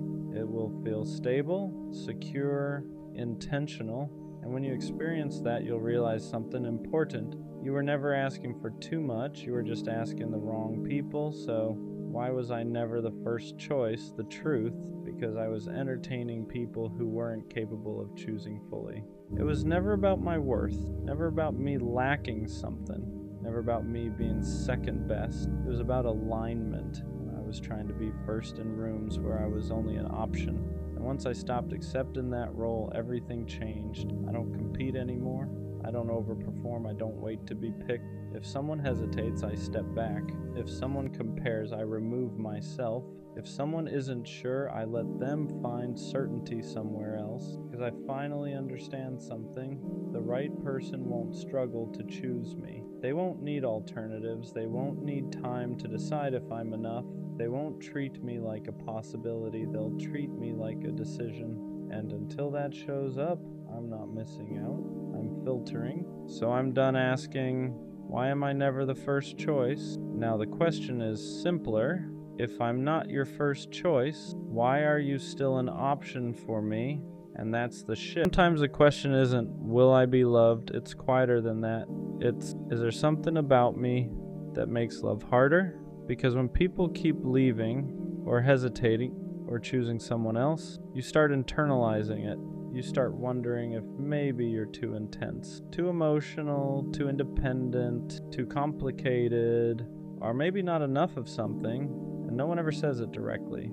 They just drift, they just lose interest, they just aren't ready, and you're left holding the pattern. So you sit there thinking, if I was easier to love, would they have stayed? Maybe you're not hard to love. Maybe you're just hard to manipulate, hard to breadcrumb, hard to keep around without effort, hard to confuse. And to the wrong people, that feels inconvenient. You ask questions, you want clarity. You don't pretend you're okay with half effort. That doesn't make you difficult. It makes you aware. And you keep encountering people who aren't ready for depth. Your standards start to feel like flaws. You start thinking, maybe if I needed less, maybe if I expected less, maybe if I was more chill, they would have stayed. But staying isn't the goal. Staying right is. And being easy to love often just means being easy to neglect. You're not hard to love.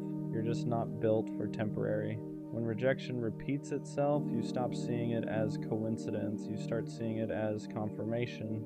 Confirmation that maybe you're too much, too sensitive, too deep, too intense for people to handle long term. So you adjust, you soften your reactions, you downplay your needs, you act less invested than you actually are, because maybe if you seem lighter, less emotional, less attached, they won't leave.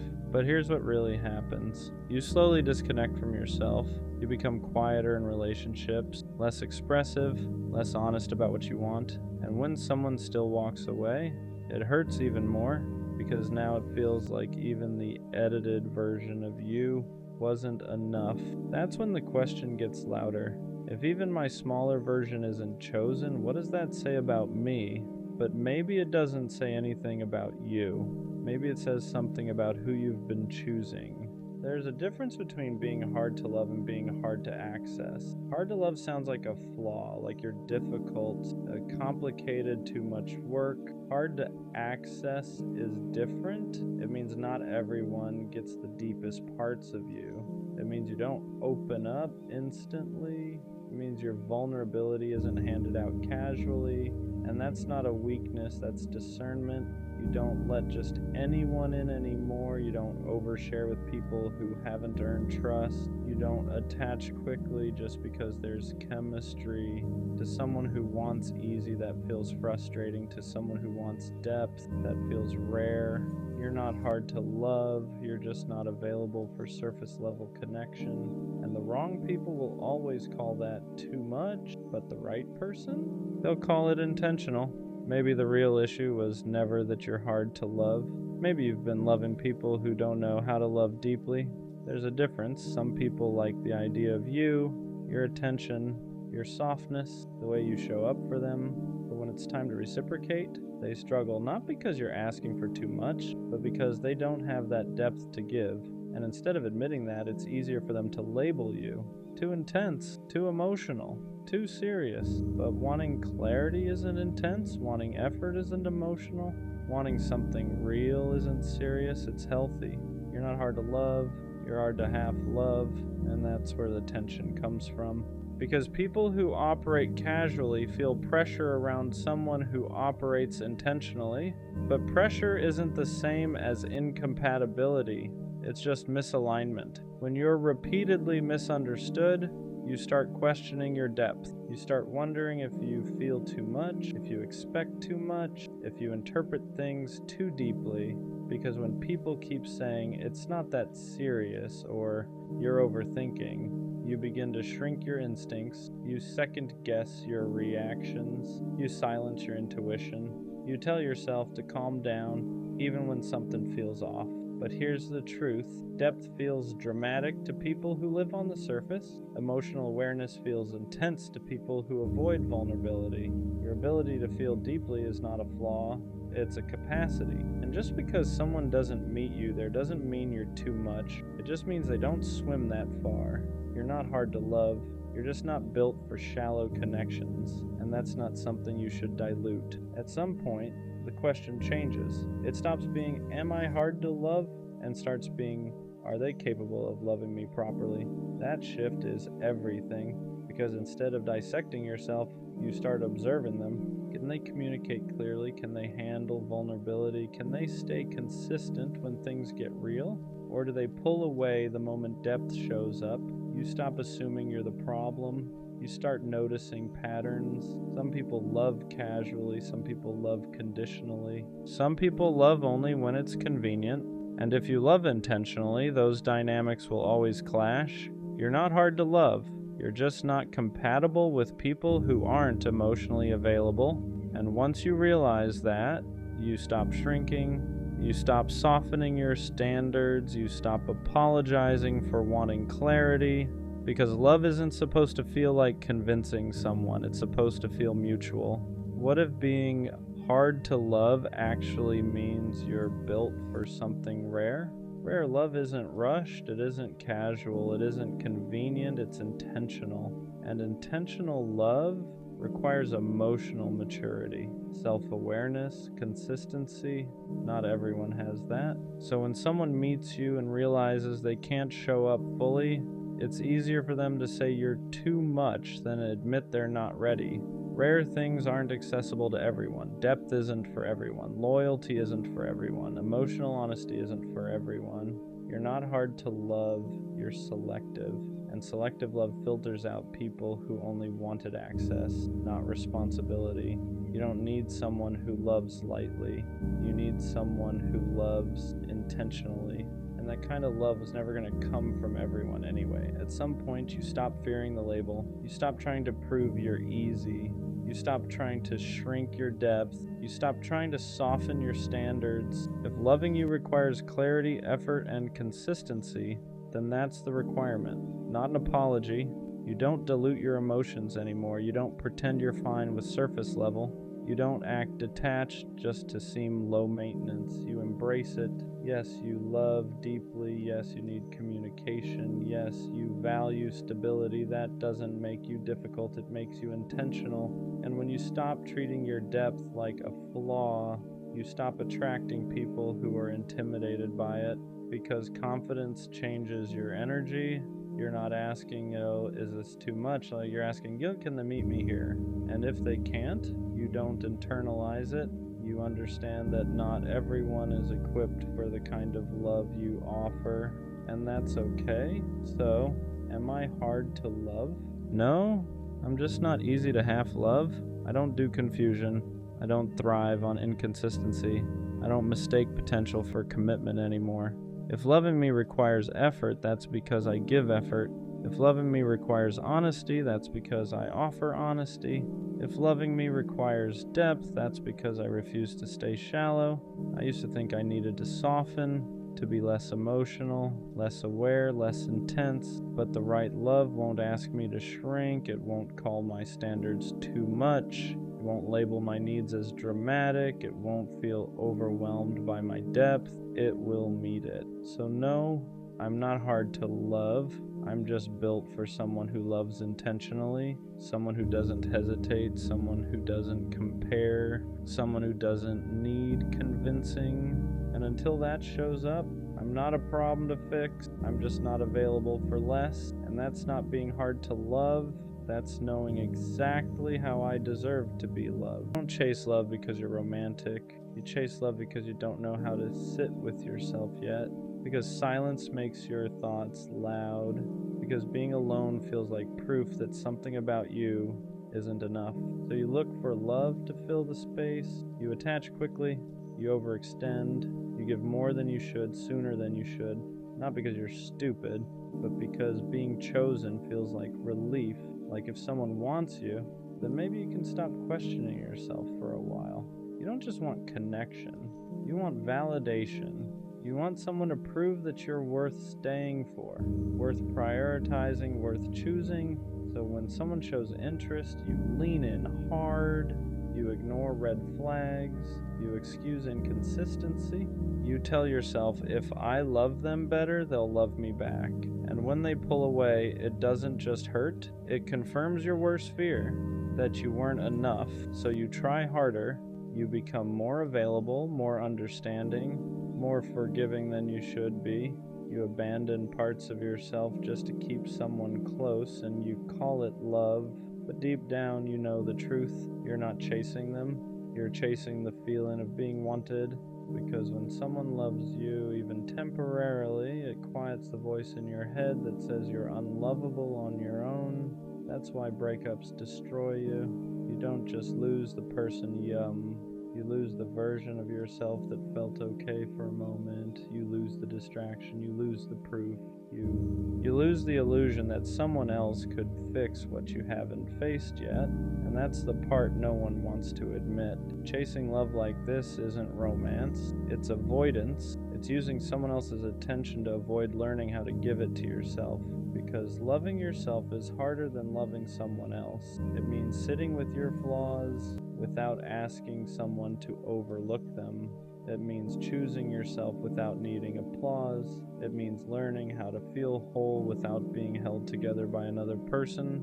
And that terrifies you, so you chase love instead. But here's the shift, the part that hurts before it heals. The moment you stop chasing love to fill the emptiness, you start attracting it from a different place. Not desperation, not fear, not self-doubt, but choice. Because real love doesn't arrive to save you.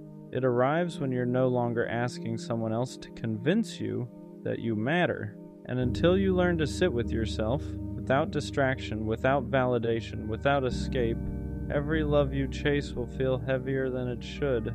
You don't need someone to love you harder. You need to stop outsourcing your worth. And when you finally do, love stops feeling like survival and starts feeling like connection. You don't chase love because you're passionate. You chase it because being alone feels unbearable. Because when things get quiet, your thoughts get loud, and they don't tell you kind things. So you look for someone else to sit in that space with you, to distract you, to validate you, to make you feel wanted enough to forget how little you feel about yourself. You don't just want connection, you want relief. Relief from the constant feeling that something about you is missing, that you're behind, that if you were enough, someone would have stayed by now. So when someone shows interest, you grab onto it, you attach fast, you give more than you should, you bend your boundaries before they even ask, not because you're weak, but because being chosen feels like proof. Like if someone wants you, then maybe the voice in your head can finally shut up for a while. You start confusing attention with love, consistency with commitment, chemistry with safety, and when they pull away, it doesn't just hurt, it confirms everything you were afraid of. So you chase harder, you explain more, you forgive more, you accept less. You tell yourself that if you just love them better, they'll love you back the way you need. But what you're really doing is asking someone else to give you a sense of worth you don't know how to give yourself yet. And that's why it feels so desperate, because it's not about them. It's about the fear that without love, you have nothing to stand on. This isn't romance, it's survival. And until you learn how to sit with yourself without needing someone else to make you feel okay, every love you chase will feel heavier than it should. At some point, chasing love turns into abandoning yourself. You stop asking what you need and start asking what they want, how much space to give, how much to hold back, how to be easier to stay with. You shrink in small ways at first. You don't bring things up because you don't want to seem difficult.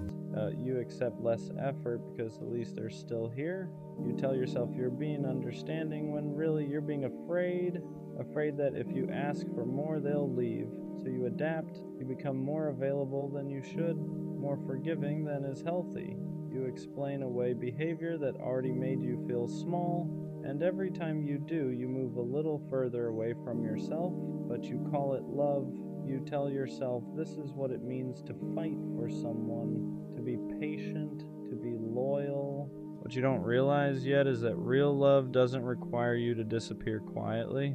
The reason chasing feels exhausting is because you're running from your own emptiness. You're hoping someone else will choose you loudly enough to silence the doubt inside you. So when they pull back, your anxiety spikes, you replay conversations, you blame yourself, you look for ways to fix it, and not because you were wrong, but because you're terrified of being left alone with yourself again.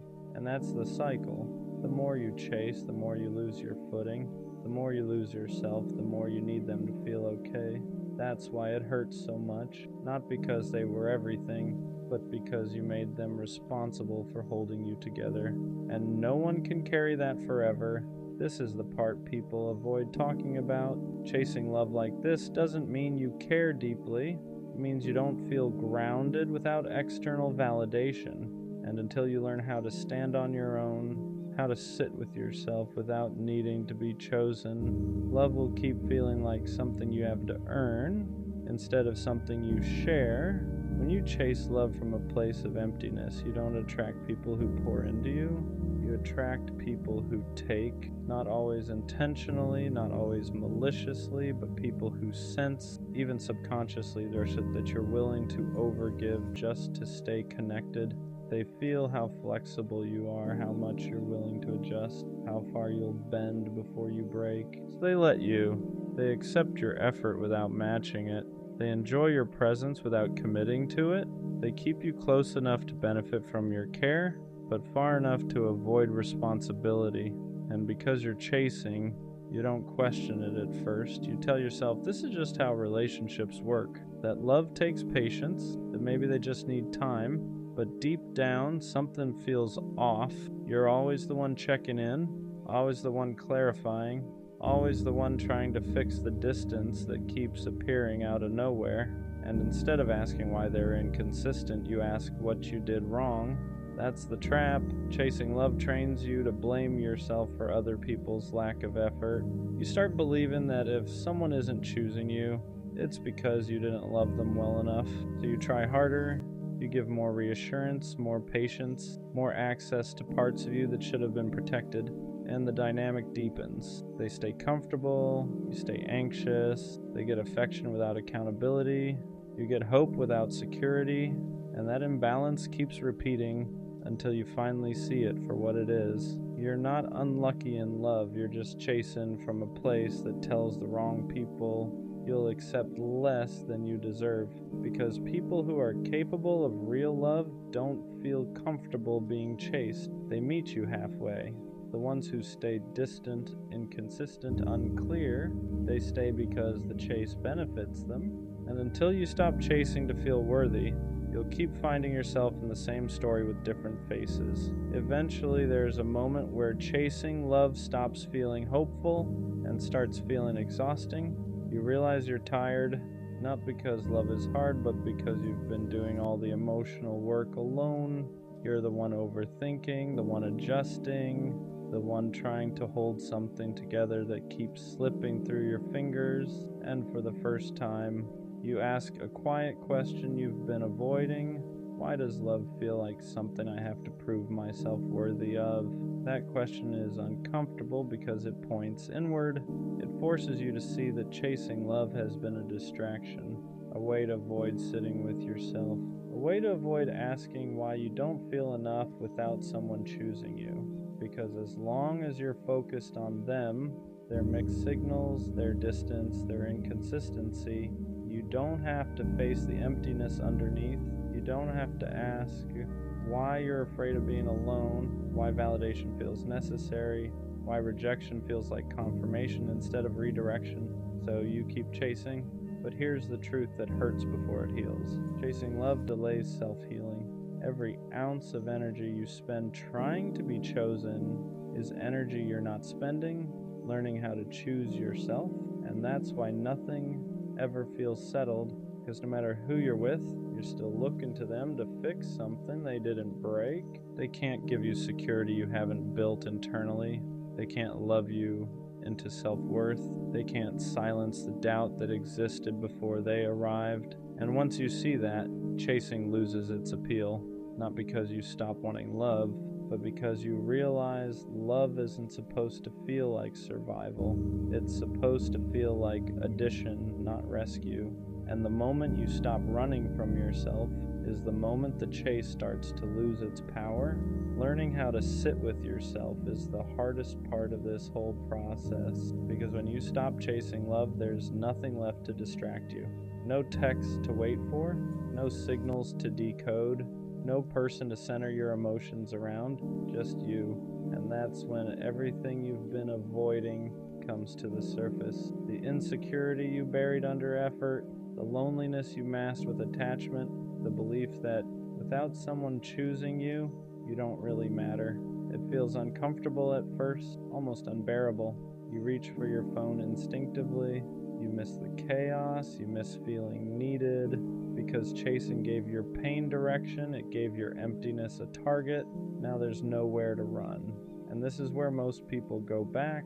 They re-enter old dynamics, text people they shouldn't, lower their standards just enough to feel wanted again, not because they're weak, but because sitting with yourself requires honesty. It forces you to see that no one abandoned you the way you've been abandoning yourself. Every time you chased someone who was unsure, you told yourself your needs could wait. Every time you accepted inconsistency, you taught yourself to tolerate being half chosen. So being alone feels unfamiliar, not because you can't handle it, but because you've never stayed here long enough to build something solid inside yourself. This is where self-love actually starts, not affirmations, not confidence quotes, but learning how to stay when there's no validation coming in, learning how to comfort yourself instead of outsourcing it, learning how to choose yourself without needing approval. And slowly something shifts. You stop craving attention. You stop confusing intensity with connection. You stop chasing people who feel familiar for the wrong reasons, because now you're no longer running from yourself. And when you stop doing that, love stops feeling like something you need to survive. When you finally start building self-love, the chase doesn't just slow down, it feels wrong. You notice it first in small ways. The anxiety doesn't hook you the same. Inconsistency doesn't feel exciting anymore. It feels draining.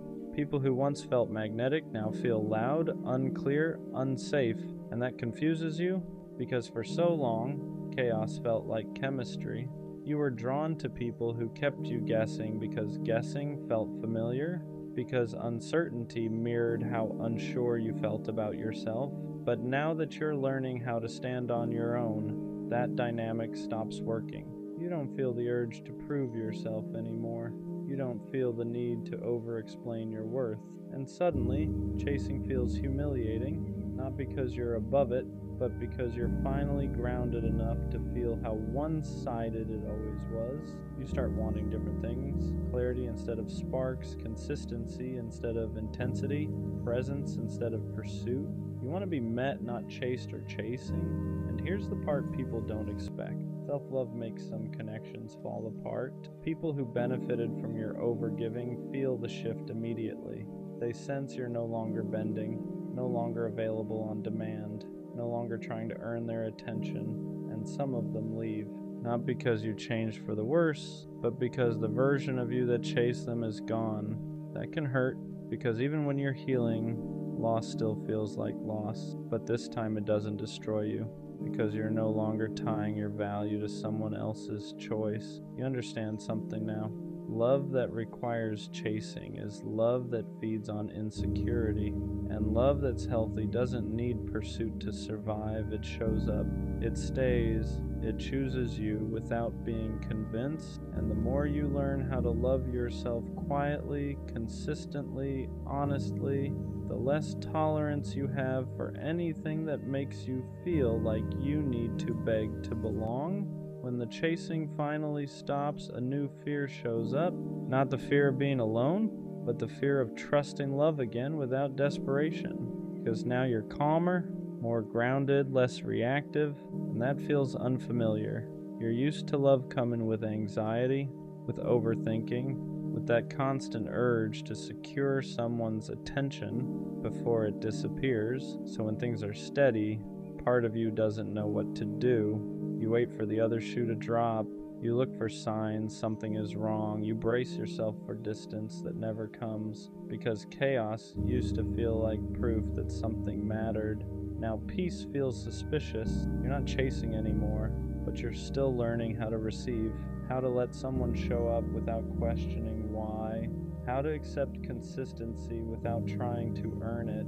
And that's harder than it sounds, because chasing trained you to believe love had to be worked for. That if you weren't doing something, fixing something, proving something, it wouldn't last. So when someone meets you without needing to be convinced, your instinct is to pull back, not because you don't want it, but because you're afraid of trusting something that isn't fueled by fear. This is the quiet stage of healing, where you're not running anymore, but you're not fully relaxed either. You're learning that love doesn't have to feel urgent to be real, that being chosen calmly is still being chosen, and slowly you start letting yourself believe it. You stop checking for exits, stop rehearsing disappointment, stop preparing for abandonment that hasn't happened, because for the first time, you're not chasing to feel worthy. You're standing still and letting love come to you. And that's when you realize how much strength it actually takes to stay. When you stop needing love to save you, everything about it changes. You're not chasing anymore, but you're also not hiding. You're just stable, and that's unfamiliar. You notice how different it feels to want someone instead of needing them. There's no panic behind it, no urgency, no feeling that if this doesn't work out, you'll fall apart. And that scares you in a new way, because chasing gave you purpose. It gave your emotions somewhere to go. It made love feel intense, consuming, alive. Now love feels quieter, not empty, just grounded. You don't lose yourself in people anymore. You don't rearrange your life to keep someone interested. You don't abandon your needs to avoid being left. And because of that, you become harder to hook, not emotionally unavailable, just unavailable to dynamics that require you to shrink. You start noticing things you used to ignore, how someone responds to boundaries, how they handle consistency, how they show up when you're not overgiving. And if they fade when you stop chasing, you don't panic, you understand. They weren't there for you. They were there for the version of you that was always reaching.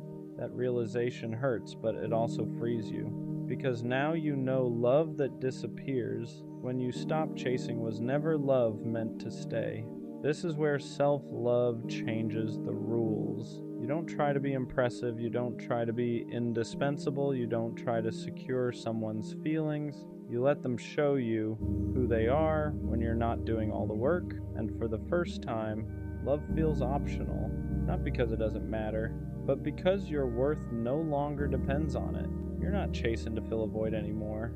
You're choosing from a place that already feels whole, and that's when love stops feeling like survival and starts feeling like something you can welcome without losing yourself. Healing doesn't just bring relief, it brings grief, because when you stop chasing love, you don't just lose old dynamics, you lose the version of yourself who survived by reaching.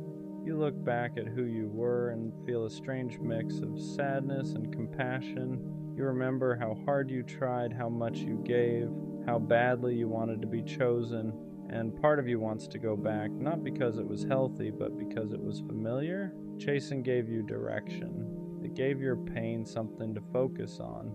It made loneliness feel purposeful.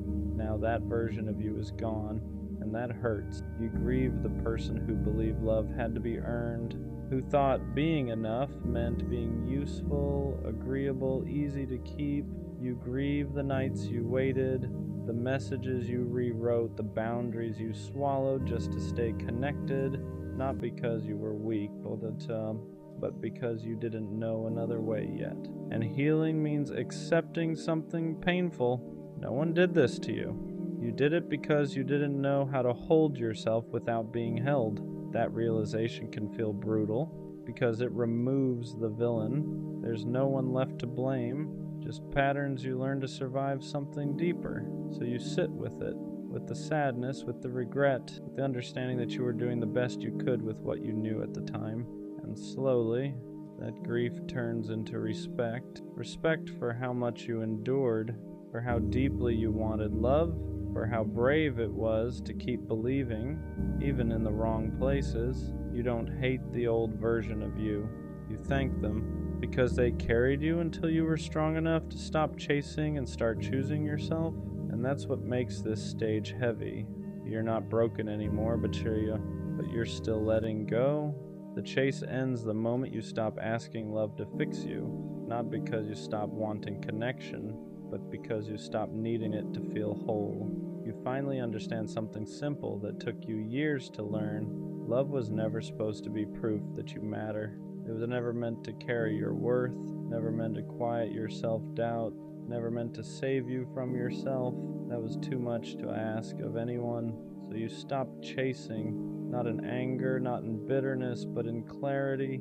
You stop running after people who make you feel uncertain. Stop explaining your needs to people who don't listen. Stop overgiving just to feel chosen, because now being chosen by yourself comes first. You learn how to sit with silence without panicking, how to be alone without feeling abandoned, how to exist without needing constant reassurance, and something changes. Love no longer feels urgent, it no longer feels like survival. It no longer feels like something you have to secure before it disappears. It becomes optional, not because it's unimportant, but because your life no longer collapses without it. And that's when the real shift happens. You don't attract love from desperation anymore. You don't bond through wounds. You don't mistake intensity for connection. You choose slowly. You choose clearly. You choose from a place that isn't begging to be filled. And if someone doesn't meet you there, you don't chase. You let them go, not because you don't care, but because you care enough about yourself to stop repeating the same pain with different people. The version of you that chased love wasn't weak. They were hurting, they were lonely, they were trying to survive. But this version of you, this version doesn't run. They stand still, they breathe, they choose themselves even when no one is watching. And from here on out, love won't feel like something you have to earn. It'll feel like something you share with someone who meets you without being chased. That's where the cycle ends. Not with finding love, but with finally finding yourself. I miss who I was before her. Not because I don't believe in growth, not because I regret loving her, but because somewhere in the middle of trying to keep us together, I started losing pieces of myself. Before her, I was lighter. I didn't overthink texts. I didn't reread conversations searching for hidden meaning. I didn't question whether I was too much or not enough in the same breath. I moved through life steady, confident in who I was, comfortable in my own routine, secure in my own energy, and then I fell in love. And love is beautiful, but it also exposes you. It exposes your insecurities, your attachment style, your fear of loss. At first, it felt like growth. I was learning to compromise, learning to communicate better, learning to open up emotionally in ways I hadn't before. But slowly, something shifted. I stopped asking what felt right for me and started asking what would keep her happy. I stopped protecting my peace and started protecting the relationship. And there's a difference, because when you constantly adjust to avoid conflict, you don't even realize you're shrinking. You think you're being mature, you think you're being understanding, but sometimes you're just slowly abandoning yourself, and that's what hurts the most. Not that it ended, but that by the time it did, I didn't feel like the same person anymore. Before her, I didn't measure my worth through someone else's mood. If someone was distant, I assumed they needed space, not that I had done something wrong. If someone disagreed with me, I didn't internalize it as rejection. But with her, every shift felt personal, every silence felt loaded, every small argument felt like it could turn into something bigger. And instead of staying grounded, I started adapting, talking softer, holding back opinions, choosing peace over honesty. Not because I was scared of her, but because I was scared of losing her. And when you start operating from fear instead of authenticity, you begin to change subtly. You become more careful than confident, more reactive than relaxed, more focused on maintaining connection than maintaining identity. I remember catching myself one day thinking, I wouldn't have reacted like this before.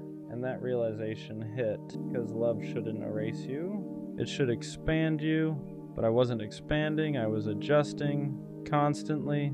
And the version of me that used to move freely was slowly becoming calculated, and I miss that freedom.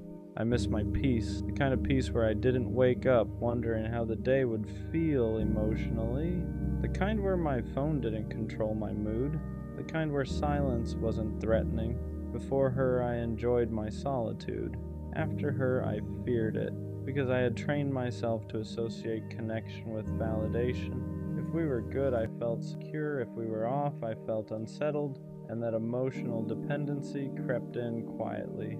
I didn't notice it happening. I just noticed that when things ended, I felt empty in a way I hadn't before, not just because she was gone, but because I had built so much of my emotional rhythm around her.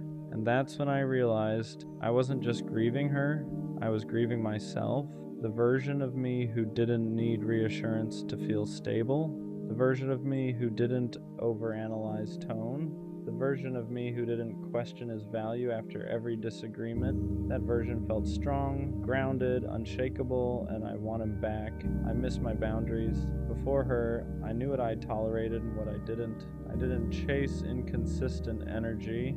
I didn't excuse disrespect. I didn't overextend myself for someone who wasn't meeting me halfway. But when you love someone, you justify things you normally wouldn't. You call red flags rough patches. You call inconsistency stress. You call emotional distance needing space. And sometimes those things are true, but sometimes they're excuses. And I made a lot of excuses, not because I was blind, but because I was invested. An investment makes you patient, sometimes too patient. By the end, I was tolerating things that the old version of me would have walked away from immediately, and that realization stings because it means I compromised more than I should have. Not just for the relationship, but at the expense of myself. The hardest part about missing who I was before her is admitting that I participated in my own transformation. She didn't force me to shrink. I chose to. I chose to overextend. I chose to overcompensate. I chose to prioritize us over me every time there was tension. And that's a hard truth to sit with, because it would be easier to blame her entirely, but growth doesn't come from blame. It comes from ownership. I let love make me forget myself. And now that it's over, I have to rebuild the parts I neglected, not because loving her was wrong, but because losing myself in the process was. I miss my clarity. Before her, I didn't romanticize potential. If something felt off, I trusted it. If something felt unbalanced, I addressed it. But with her, I kept believing in what it could be, not just what it was, and hope is powerful. It keeps you fighting, it keeps you patient, but it can also keep you stuck. I held on to the version of us that existed in the beginning. The laughter, the effort, the mutual excitement, and I ignored the gradual shift because I didn't want to accept it, and that's when I stopped being objective. I became attached to the idea of us more than the reality of us, and that's not who I used to be. I miss how secure I felt alone. Before her, I enjoyed my independence, my routine, my hobbies, my friendships. I didn't need constant validation. I didn't need constant reassurance. But somewhere along the way, my world started revolving around her schedule, her availability, her emotional state, and I lost balance. When you give someone that much influence over your emotional state, you hand them power without realizing it. And when they leave, you feel powerless, not because you're weak, but because you attach too much of your stability to their presence, and I don't want that again. I want interdependence, not dependency. I don't regret loving her, but I regret abandoning myself while doing it. There's a difference. Love should complement you, not consume you. It should challenge you to grow, not pressure you to shrink. And I see now that the old version of me wasn't naive. He was grounded. He trusted himself. He walked away from imbalance without hesitation. And somewhere in trying to prove I could make it work, I stopped trusting my instincts. That's the part I want back, not the detachment. The discernment, maybe missing who I was before her, is actually part of becoming better than that version. Because now I see my patterns. I see how easily I overextend when I care. I see how quickly I prioritize someone else's comfort over my own. And awareness is powerful. The old me was confident, but this version, he's wiser. He knows how quickly identity can blur inside love. He knows how subtle self-abandonment can be. And next time he won't lose himself trying to hold something together. I miss who I was before her, but maybe I'm not supposed to go back. Maybe I'm supposed to rebuild, stronger, more self-aware, more balanced. I don't want the version of me who never loved deeply. I want the version who loves deeply without disappearing, who commits without compromising identity, who stays loyal without neglecting himself. She changed me, but she didn't ruin me. If anything, she exposed where I needed boundaries, where I needed balance, where I needed to remember who I am outside of a relationship, and I will get back to that version, not the one before her, the one after her, but wiser, stronger, and impossible to lose again. Be gone one day. Not in a dramatic way, not as a threat, not as a goodbye, just as a fact. One day I won't be this accessible, I won't be this available, I won't be this version of me. And sometimes I wonder, will people notice? Will they realize what I carried, what I gave, what I stayed through? Or will it only make sense when I'm not around to do it anymore? It's strange feeling invisible while you're still here. You show up, you check in, you stay consistent, you carry conversations, you give effort, you hold things together quietly, but it feels expected, like your presence is normal, like your loyalty is assumed, like your effort is just background noise. And that's when the thought creeps in. If I stopped doing this, if I pulled back, if I disappeared, would anyone feel the shift? Or do people only realize what you meant after you're no longer there to give it? Being the strong one rarely gets applauded. You're the one people vent to, the one who keeps it together, the one who doesn't break down publicly. So they assume you're fine. They assume you don't need reassurance, don't need checking in, don't need to be chosen loudly, because you've trained everyone to see you as stable. But strength can be lonely, carrying everyone else's emotions while quietly managing your own, smiling through things you never fully process. And sometimes you think, if I ever stopped being the strong one, would anyone know how to hold me? Or would they only realize what I was carrying after I put it down?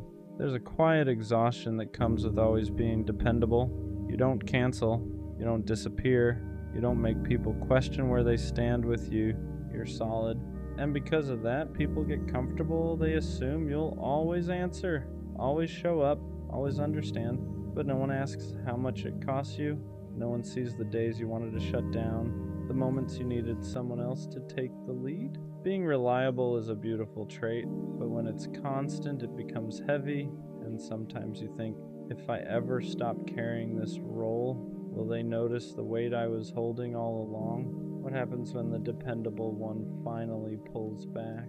At first, nothing. People assume you're just busy, just tired, just having an off day. But when the consistency shifts, when the long paragraphs turn short, when the constant availability fades, that's when they feel it. The silence hits different when it's coming from the one who never used to go quiet. And suddenly they notice what you used to do, the way you checked in first, the way you kept things from falling apart, the way you made everything feel steady. And it's not about revenge, it's not about proving a point, it's about capacity, because even the strongest ones get tired of being unheld. And when they finally step back, it's not dramatic, it's quiet, but it changes everything. Being gone doesn't always mean physically leaving. Sometimes it means emotionally detaching. Still replying, but not overextending. Still present, but not pouring the same energy. Still there, but no longer carrying what isn't yours. That shift is subtle. You don't announce it, you don't explain it, you just stop overgiving.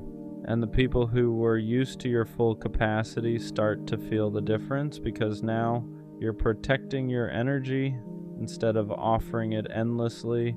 You're choosing peace over being needed, and sometimes that's the real goodbye.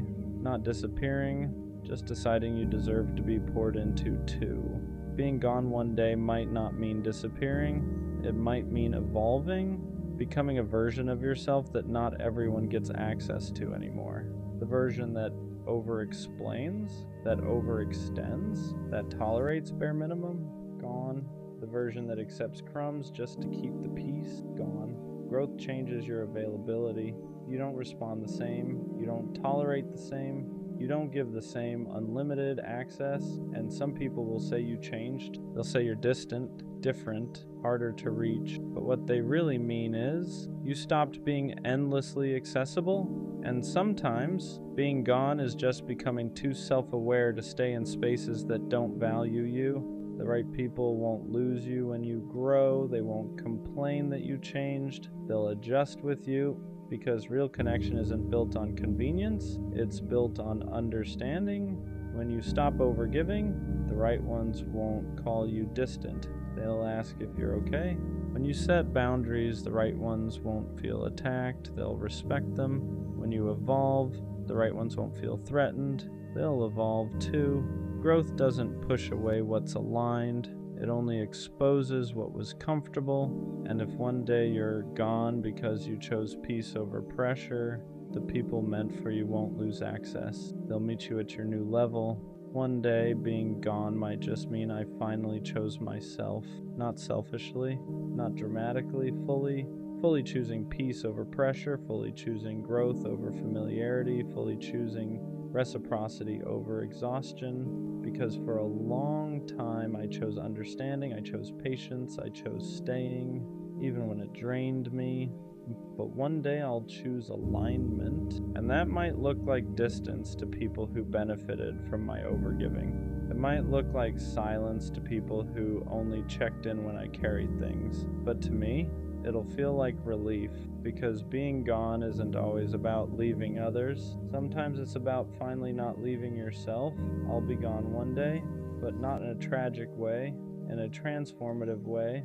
I'll be gone from the spaces that drained me, gone from the roles that confined me, gone from the version of me that overgave just to be appreciated. And the people who only valued what I provided, they'll call it distance. The people who only noticed when I carried things, they'll call it change. But the ones who truly saw me, they'll understand. Because being gone isn't disappearing, it's evolution. It's choosing peace over performance, reciprocity over exhaustion, alignment over attachment. One day I'll be gone. And it won't be because I faded. It'll be because I finally grew into a version of myself that refuses to stay where I'm not valued. And that's not a loss. That's a rebirth. Stayed loyal, even when it got hard. Even when we were arguing more than laughing. Even when my friends were telling me I deserved better. Even when I felt unappreciated, I stayed. Not because I didn't have options. Not because I couldn't walk away, but because when I commit fully. Loyalty isn't something I switch on and off depending on how I feel that week. It's a decision, and I made it. I ignored distractions. I curved attention. I shut down conversations that crossed boundaries. Not because I was scared of getting caught, but because I respected what we had. So when I found out she didn't stay loyal, it didn't just hurt. It confused me. Because how do two people sit in the same relationship and value it completely differently? The part that messed with me wasn't just the betrayal. It was a realization that while I was protecting us, she was exploring her options. While I was defending her name in rooms she wasn't in, she was entertaining someone else's attention. While I was shutting down temptation quietly, she was responding to it. And that imbalance hits deeper than people realize, because loyalty isn't loud. You don't get applause for it. No one congratulates you for not cheating. It's invisible, it's internal, it's discipline. So when you find out the person you were loyal to didn't have that same discipline, it makes you feel stupid for being solid, like you overinvested, like you believed in something that wasn't mutual. I started replaying everything, was she distant because she was already talking to someone else? Were those late replies really just being busy? Was I fighting for something that was already slipping away?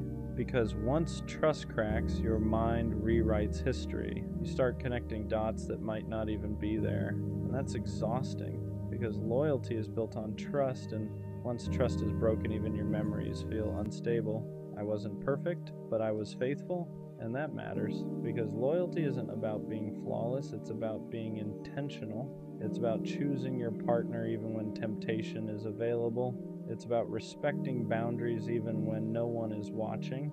And I did that, she didn't. What hurts the most is knowing I would have never done that to her. I wouldn't have risked what we built for a moment of validation. I wouldn't have jeopardized long-term trust for short-term attention because I understood the weight of betrayal, and she didn't treat it like it was heavy. That's what breaks something inside you, not just the act, the carelessness, because cheating isn't always about love disappearing. Sometimes it's about discipline disappearing. And if someone lacks discipline and loyalty, they'll lack it when things get hard too. For a while I questioned myself. Was I too available, too forgiving, too trusting? Did my loyalty make me predictable? Because when you get betrayed, your brain tries to find ways to avoid feeling powerless again. But here's the truth. My loyalty wasn't weakness, it was character. And her disloyalty wasn't power, it was immaturity. There's a difference. One requires strength, the other requires impulse. People think being cheated on makes you look foolish, but the real foolishness is betraying someone who was solid. I lost someone who didn't value loyalty. She lost someone who actually lived by it. And those are two very different losses because I can recover, I can heal, I can rebuild, but replacing someone who is genuinely loyal, that's harder than people think. I don't regret staying loyal, even knowing how it ended, because my character doesn't shift based on someone else's behavior. I don't cheat because I'm angry. I don't entertain options because I'm bored. I don't step out because things feel heavy. If I'm unhappy, I leave. I don't betray, and that standard stays with me, not for her, for me.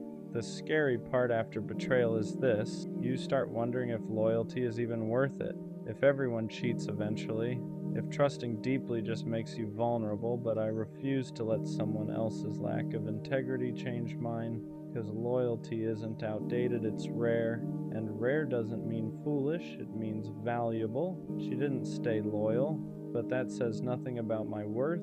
It says everything about her discipline, her boundaries, her emotional maturity, because if someone can look at loyalty and still step outside it, they were never anchored. And I don't want someone who floats when things get tested. I want someone who stands. I stayed loyal, even when it was inconvenient, even when it was tempting not to, even when I felt underappreciated, and I'll stay that way. Not because everyone deserves it, but because I deserve to be someone who lives by principle. She didn't stay loyal, and that hurt, but I'd rather be the one who was solid than the one who couldn't hold a commitment. Because loyalty doesn't make you weak, it makes you rare, and one day someone will recognize that instead of testing it. Dating feels rigged now, not in a dramatic love doesn't exist way, but in a quiet, frustrating way. Like the rules changed while I was still playing by the old ones. I grew up thinking effort mattered, consistency mattered, loyalty mattered. I thought if you showed up honestly, communicated clearly, and moved with intention, things would naturally fall into place. But now, it feels like the opposite gets rewarded.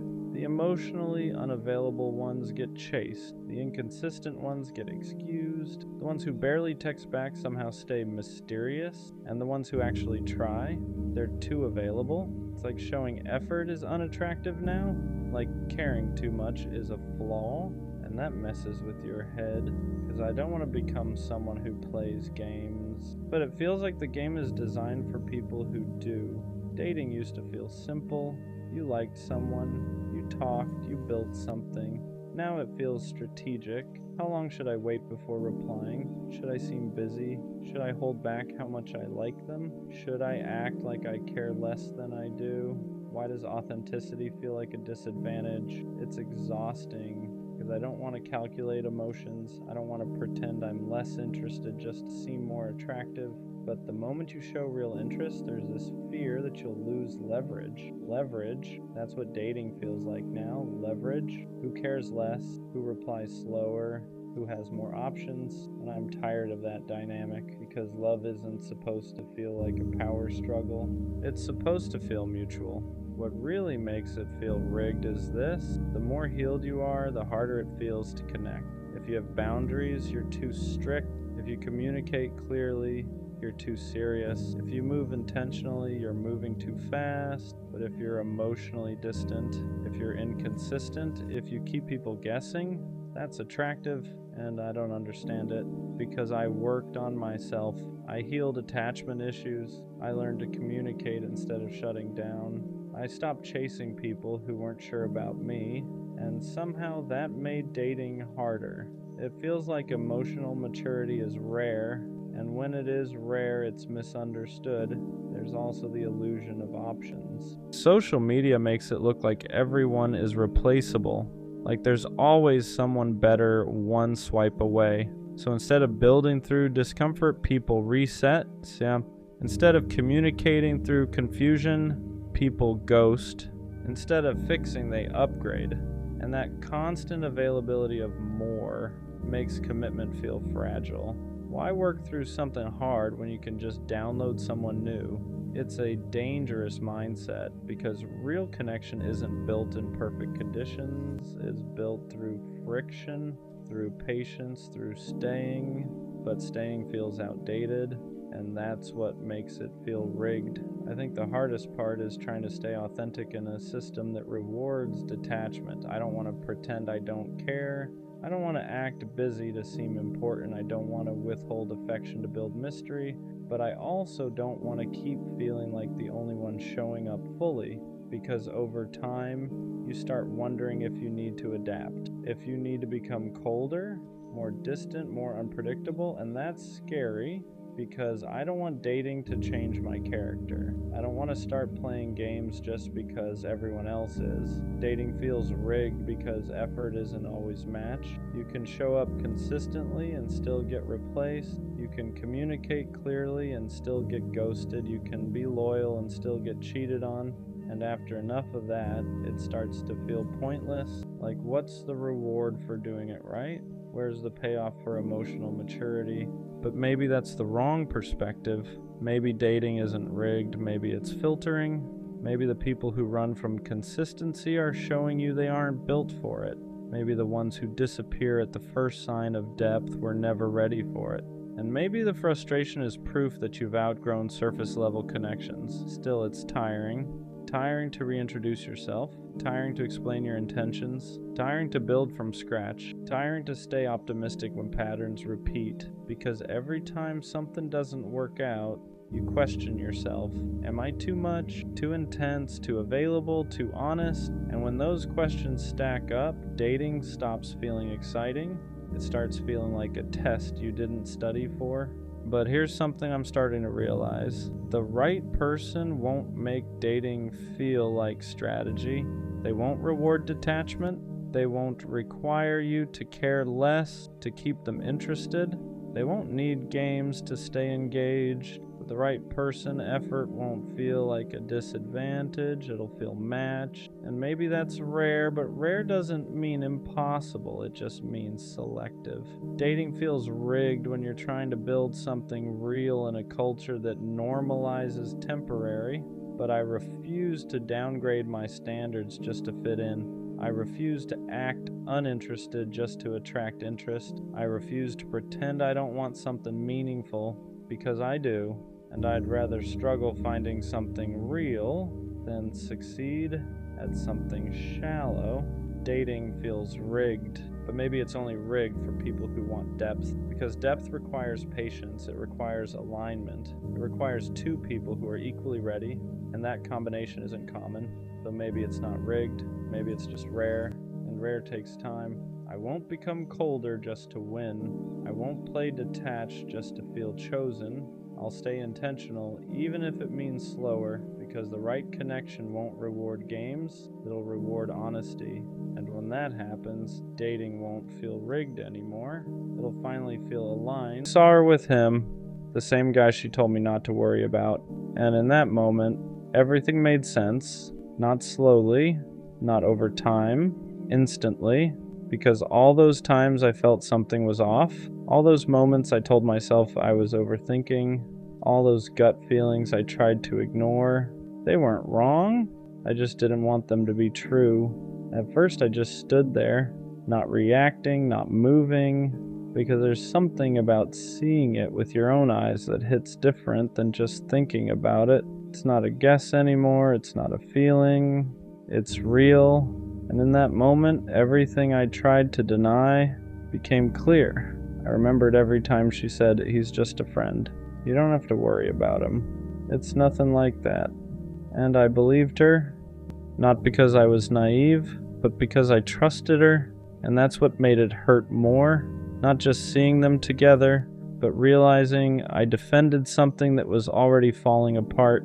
All those moments where my gut told me something was off, I ignored them because I didn't want to be that guy, the one who overthinks, the one who questions everything, the one who doesn't trust. So I stayed calm, stayed understanding, stayed loyal, while she was slowly giving that energy to someone else. And seeing them together, it wasn't even what they were doing, it was how it looked. Comfortable, natural, like something that didn't just start, like something that had been building.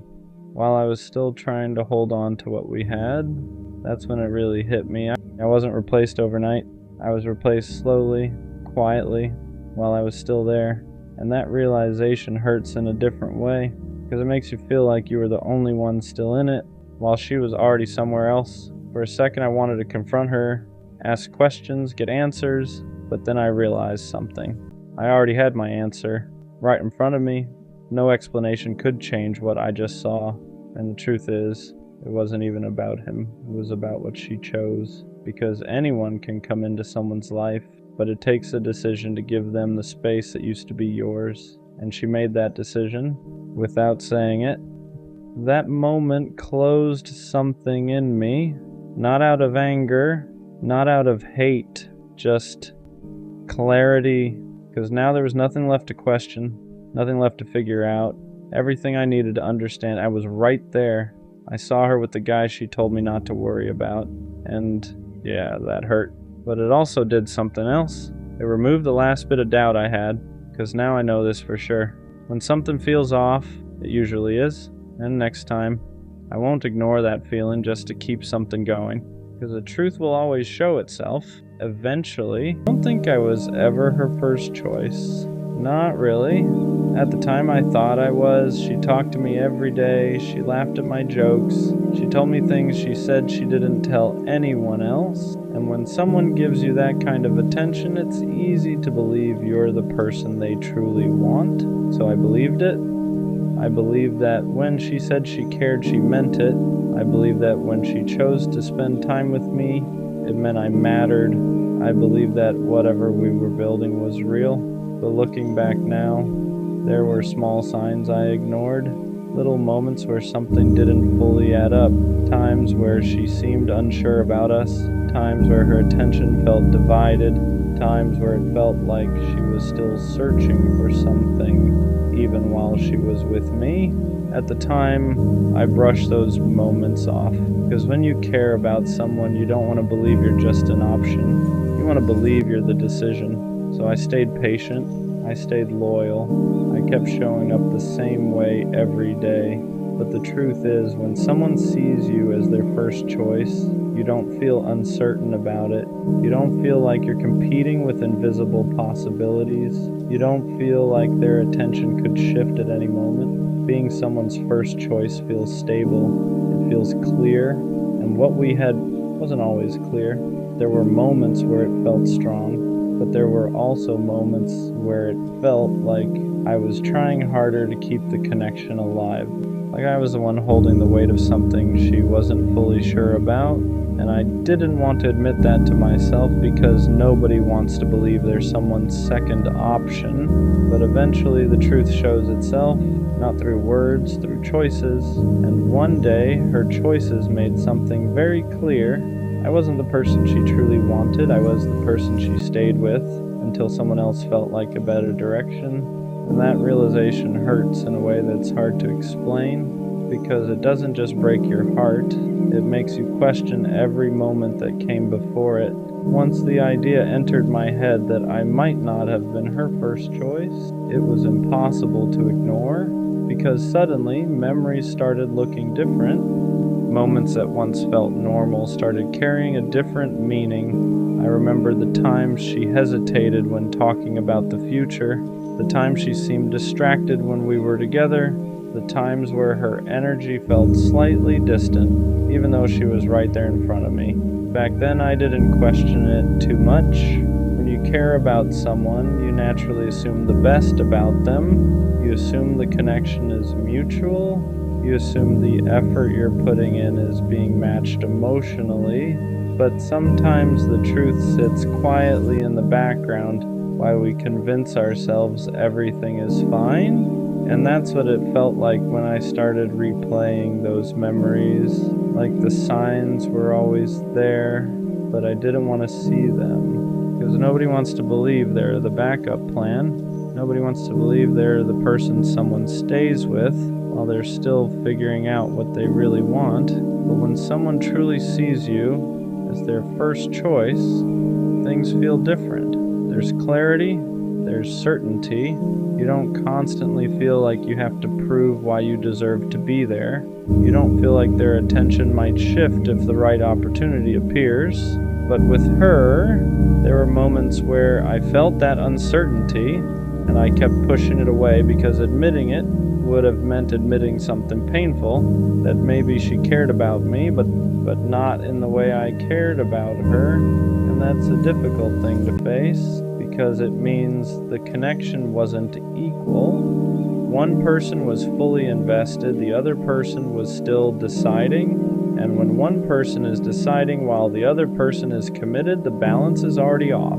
You're building something with someone who hasn't fully chosen you yet, and eventually that imbalance reveals itself, not through arguments, not through dramatic moments, through decisions. And decisions don't lie. One day, her decision made something very clear to me. I wasn't the person she was always sure about. I was the person she stayed with, while she kept wondering if someone else might be a better choice. When you start realizing you were never someone's first choice, the hardest part isn't the breakup.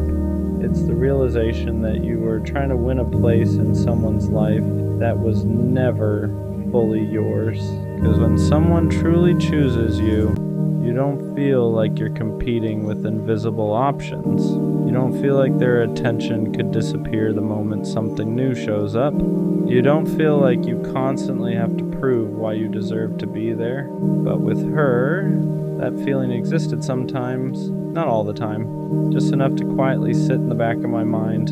There were moments where everything felt perfect. We talked for hours, we'd laugh like nothing else in the world mattered. And during those moments, I believed completely that I was the person she wanted. But then there were other moments where she seemed unsure, moments where her energy changed, moments where I felt like I was the one holding the connection together. And the strange thing about being someone's second option is this: they can still care about you, they can still enjoy your company, they can still appreciate what you bring into their life, but deep down, there's a part of them that hasn't fully committed, a part of them that's still wondering, still looking, still asking themselves if there's something else out there that fits them better. And that's a painful place to stand in someone's life, because while you're building something real, they're still evaluating it. You're investing, they're deciding, you're certain, they're uncertain, and when one person is certain while the other person is unsure, the outcome is almost always the same. Eventually, the person who was unsure finds a direction that feels clearer to them. And when that happens, the person who was giving everything suddenly realizes something heartbreaking. They were never the final decision. They were the temporary one. The moment I finally accepted that I was never her first choice, everything started making more sense. For the longest time, I thought the problem was something I did wrong. Maybe I didn't say the right things. maybe I didn't keep things exciting enough. Maybe I should have noticed the distance sooner. Your mind does that when someone walks away. It starts searching for mistakes you could fix. Because if there's a mistake, then maybe there was a way to save it. But the more I thought about it, the more I realized something uncomfortable. I wasn't losing because I failed. I was losing because she was never fully choosing me to begin with. There's a big difference between someone being with you and someone being certain about you. At the time, I thought those were the same thing, but they're not. Someone can spend time with you, someone can laugh with you, someone can even care about you, and still not see you as the person they're fully committed to. And when someone isn't fully committed, their heart stays open to other possibilities. That's where the uncertainty comes from. That's why the energy sometimes feels inconsistent. That's why you occasionally feel like you're trying harder than they are, because deep down one person is already sure and the other person is still deciding. And when someone is still deciding, the moment another option appears, everything shifts, not because you suddenly became less valuable, but because they were never finished searching. Looking back, that's what hurts the most. Not that she left, but that I gave my loyalty to someone who was still questioning if I was the person they really wanted, because loyalty only feels safe when it's mutual, when both people are standing in the same place emotionally, when both people have already decided this is the person I'm choosing. But that's not what we had. I had already chosen her. She was still deciding if she should choose me, and eventually, she didn't. After that realization hit me that I was never really her first choice, something inside me shifted. At first it felt humiliating, because nobody wants to admit they were standing in someone's life as a possibility instead of a priority.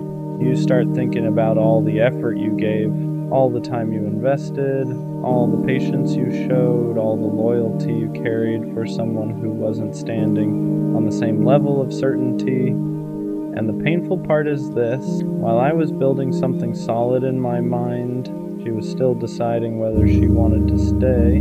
That imbalance is invisible when you're inside the relationship, because when you love someone, you assume the feeling is mutual. You assume they're just as sure as you are. But certainty has a different energy. When someone is sure about you, there's no hesitation, no distance, no quiet sense that you're being evaluated. They don't keep looking around. They don't keep wondering if something better might appear. They simply choose you, and they keep choosing you. Looking back now, I can see the difference where, with her, there were moments where everything felt strong, but there were also moments where it felt like she was slightly pulling away. Moments where the connection felt uneven. Moments where it felt like I was trying to hold something steady while she was still questioning it. At the time, I thought those moments were temporary. I thought if I stayed patient, if I kept showing up the same way, eventually she would feel as certain as I did. But certainty doesn't grow out of pressure, it grows out of genuine alignment. And if someone doesn't feel that alignment, no amount of loyalty can force it. That's the truth I had to accept. She didn't leave because I failed.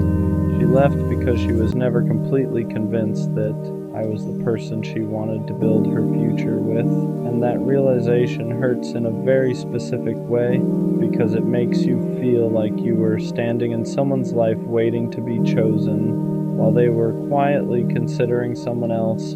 The hardest part about realizing you were never someone's first choice isn't just the heartbreak, it's the way it makes you question your own judgment.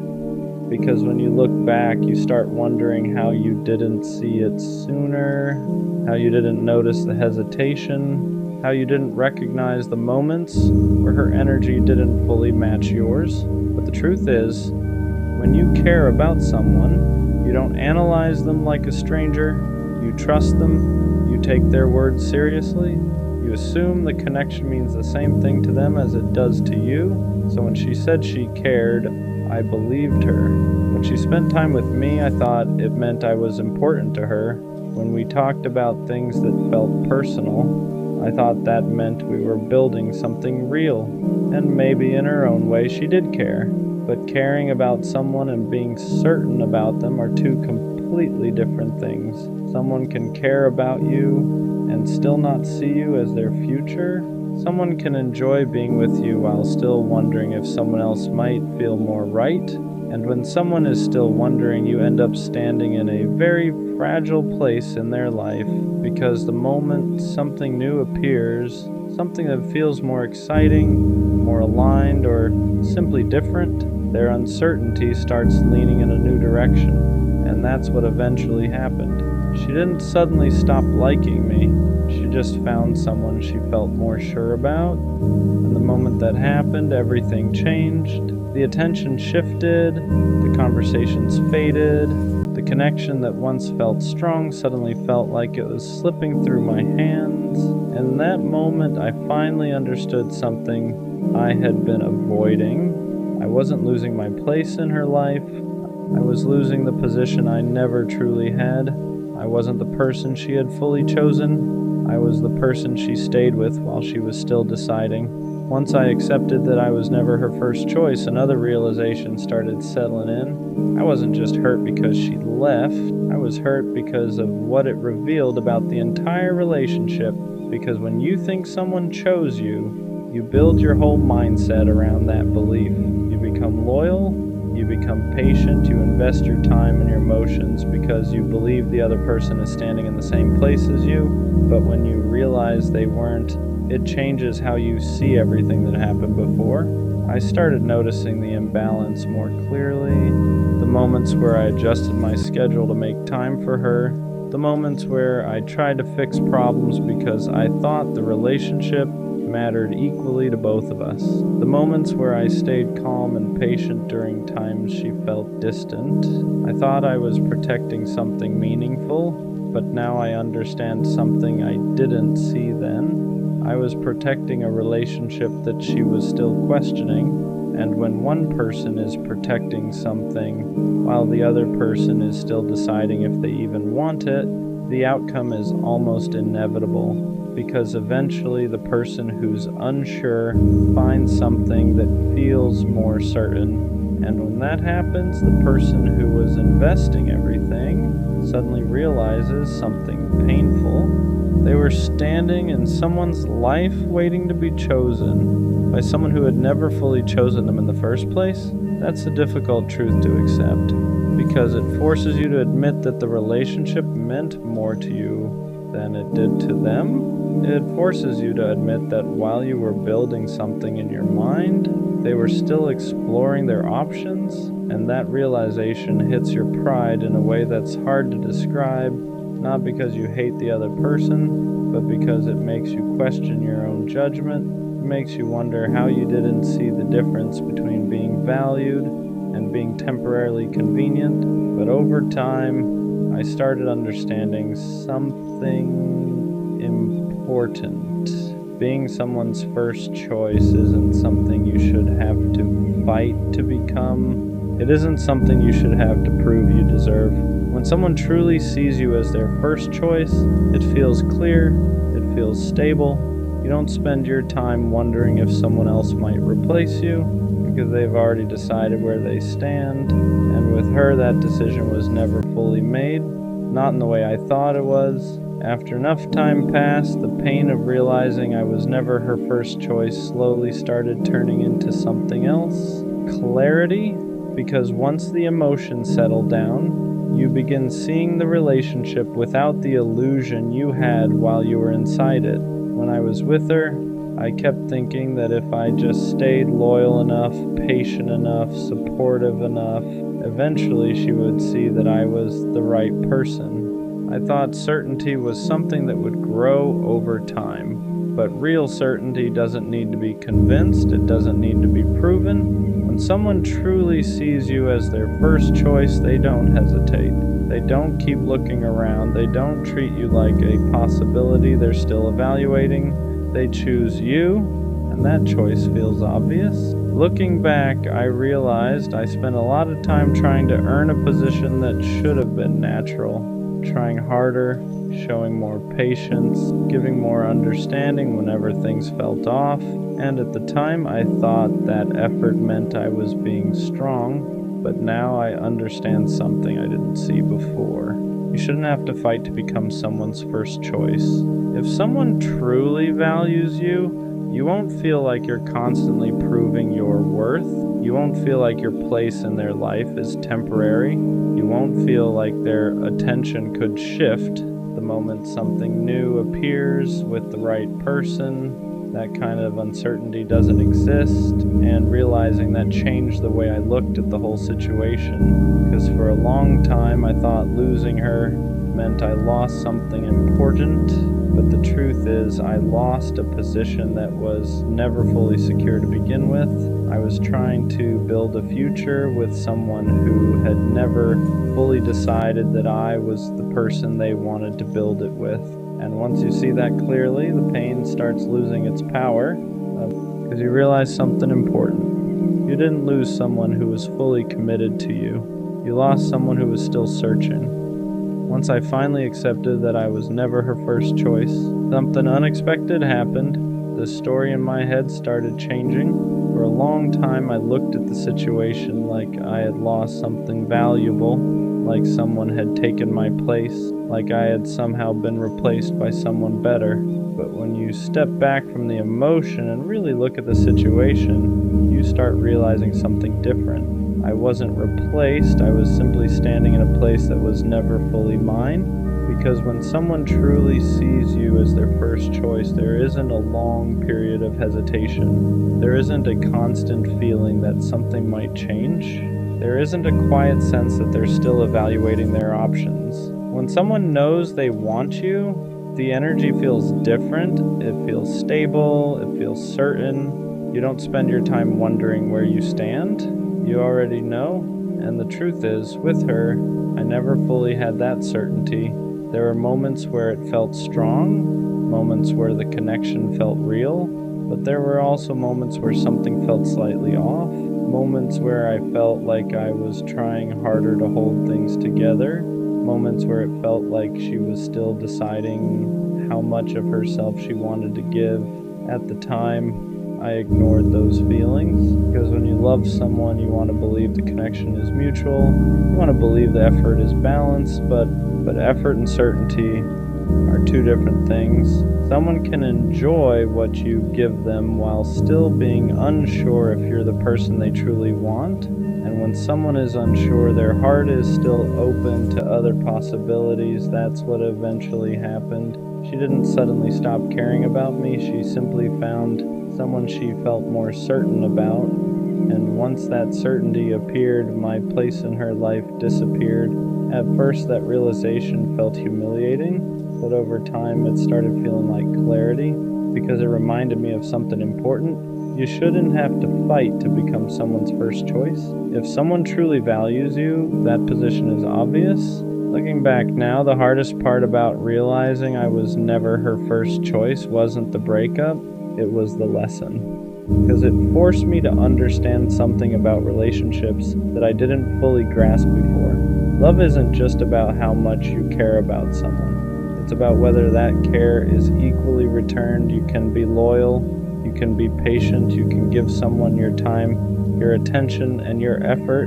But if the other person hasn't fully chosen you, none of that guarantees they'll stay. And that's a painful truth to learn. But it's also an important one because it changes the way you look at relationships moving forward. It teaches you that being someone's first choice isn't something you should have to earn through constant effort. It should be something they feel naturally, something they decide clearly, something they show through their actions. Because when someone truly chooses you, you won't feel like you're competing with invisible possibilities. You won't feel like their attention could disappear at any moment. You won't feel like you're just temporarily filling a space in their life.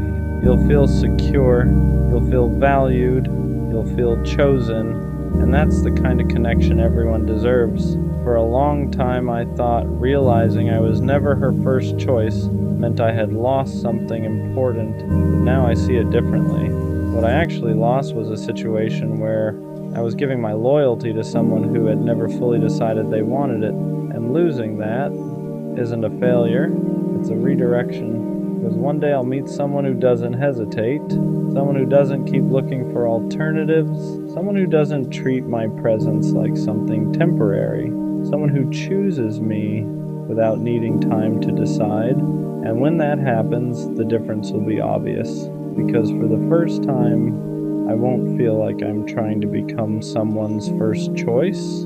I'll simply know that I already am. What actually hurts? Wanting to be in love, but realizing you can't stay in it. You finally meet someone good. They're kind. They're loyal. They care about you in a way that feels real. On paper, they're everything you're supposed to want. And for a moment you think, maybe this is it. But then they like you back. And something in you shuts off. Not slowly, not gently. It's like the feeling disappears overnight. You try to force it. You tell yourself to be grateful. You try to match their energy, their effort, their love. But instead of growing closer, you start pulling away. You notice flaws that didn't bother you before. You get irritated over small things. You find reasons to create distance. And suddenly you're the problem. On the outside, it looks like you're sabotaging something good. Like you're avoiding someone who treats you right.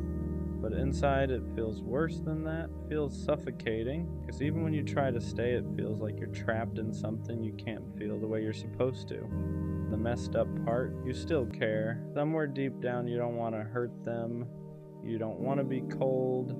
You don't want to be the reason someone feels unwanted, but you also don't know how to love them without losing yourself. And that kind of conflict turns love into guilt. What's confusing about this feeling is that it only shows up with the right kind of person, not the chaotic ones, not the ones who make you anxious, not the ones who disappear and keep you guessing. It happens with the ones who are steady, the ones who reply, who show up, who don't play games with your emotions. And instead of feeling safe, your body reacts like something's wrong. You don't feel excitement, you feel pressure, not because they're asking for too much, but because they're offering consistency, and you don't know how to relax inside it. There's no chase, no uncertainty, no emotional roller coaster to distract you. So your mind starts searching for escape routes. You tell yourself you're bored, that the spark is gone, that something feels off, and even if you can't explain why. But deep down, it's not disinterest, it's unfamiliarity, because when you're used to love being unstable, peace can feel empty. And when you're used to earning affection, being chosen freely can feel undeserved. So instead of leaning in, you pull away, you create distance so you can breathe again, not because they're hurting you, but because closeness is touching something unhealed. And that's the part nobody prepares you for. Sometimes the problem isn't that you don't want love, it's that you've never learned how to stay when love doesn't hurt. At some point, this starts to mess with how you see yourself, because now you're not just confused, you're guilty. You look at them and think, yeah, they didn't do anything wrong. They're patient, they're kind, they're trying, and you're the one pulling back. So you start labeling yourself cold, broken, unappreciative, the person who ruins good things. From the outside, it looks simple. Why would you walk away from someone who treats you right? But what they don't see is how trapped you feel inside the expectation to feel something you can't force. You don't hate them. You hate the pressure to become the version of yourself that knows how to stay. So instead of being honest, you distance yourself, you reply slower, you stop initiating. You hope they'll lose interest so you don't have to explain yourself. And that's the part that hurts the most, not losing them, hurting someone who didn't deserve it. You carry that with you. The knowledge that somewhere someone is wondering what they did wrong, when the truth is, you just didn't know how to receive what they were offering. And that realization sits heavy, because wanting love but not knowing how to hold it feels like a flaw you can't explain, only live with. Avoidance doesn't come from not caring, it comes from caring too much and not knowing how to say it. Because how do you explain something like this without sounding cruel? How do you tell someone, you're good to me, but I don't feel what I'm supposed to feel? There's no gentle way to say that. So instead of explaining, you disappear emotionally. You convince yourself silence is kinder. That distance will hurt less than honesty, but silence creates its own kind of damage. They feel it, the shift, the hesitation, the way your energy isn't the same anymore, and you feel it too. Every message feels heavier. Every interaction feels like a reminder that you're failing at something that should be simple, so you keep avoiding the conversation, hoping clarity will show up on its own, but it doesn't. All that grows is resentment, not toward them, but toward yourself, because now you're stuck between two fears, hurting them by telling the truth, or hurting them slowly by pulling away, and avoidance feels safer in the moment because it delays the guilt, but it doesn't remove it, it just stretches it out, and the longer you stay quiet, the harder it becomes to speak honestly at all. If you look closer, this pattern isn't about them at all.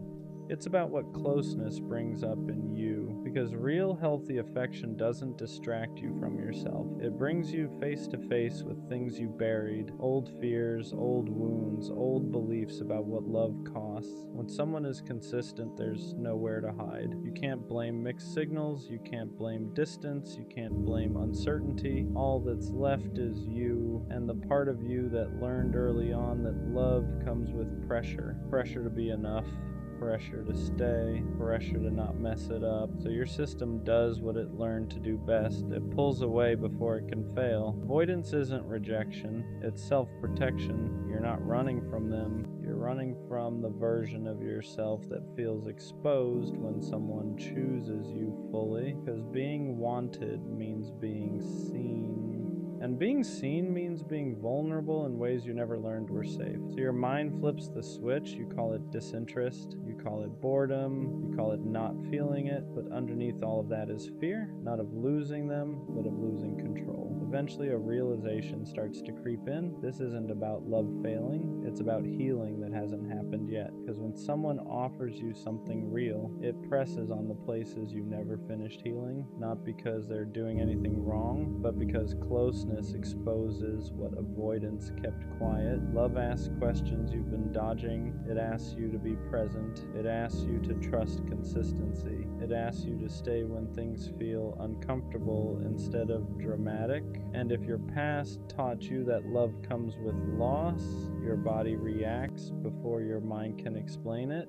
So instead of leaning in, you shut down, not because you don't care, but because caring activates fear, fear of dependency, fear of responsibility, fear of becoming someone who needs another person, because somewhere along the way, you learned that needing someone meant giving them the power to hurt you. So when love shows up calm and steady, your nervous system mistakes it for danger, and you don't realize what's happening until later, after you've already pulled away, after you've already created distance, after you've already blamed yourself. But this moment matters because once you see that this isn't disinterest, it's unhealed fear, you stop calling yourself broken, you start calling it what it is, a signal. Once you see the pattern, something changes, not overnight, not perfectly, but you stop running on autopilot.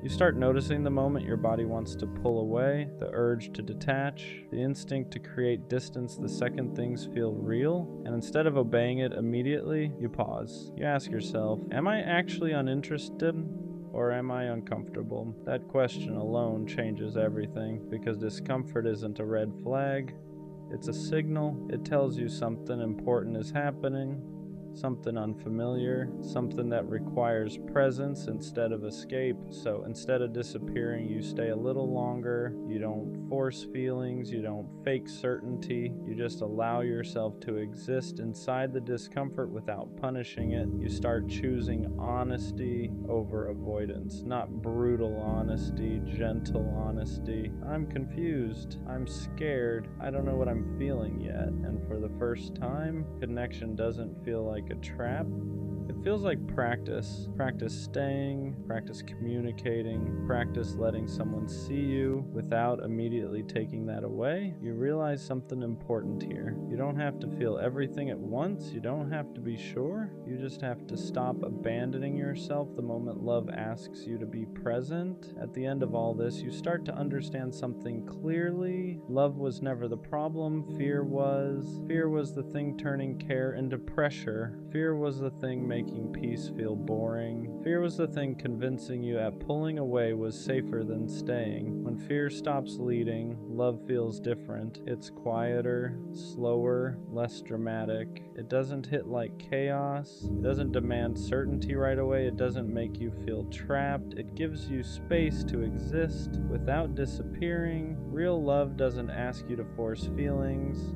It doesn't punish confusion. It doesn't make you feel like you're failing for needing time. It lets you grow into it, and when you stop running, you realize something important. Caring doesn't mean losing yourself. Staying doesn't mean being stuck. And choosing someone doesn't mean giving up control. It just means you're present. You're allowed to learn how to love differently than you were taught. You're allowed to take it slow. You're allowed to feel unsure without self-sabotaging.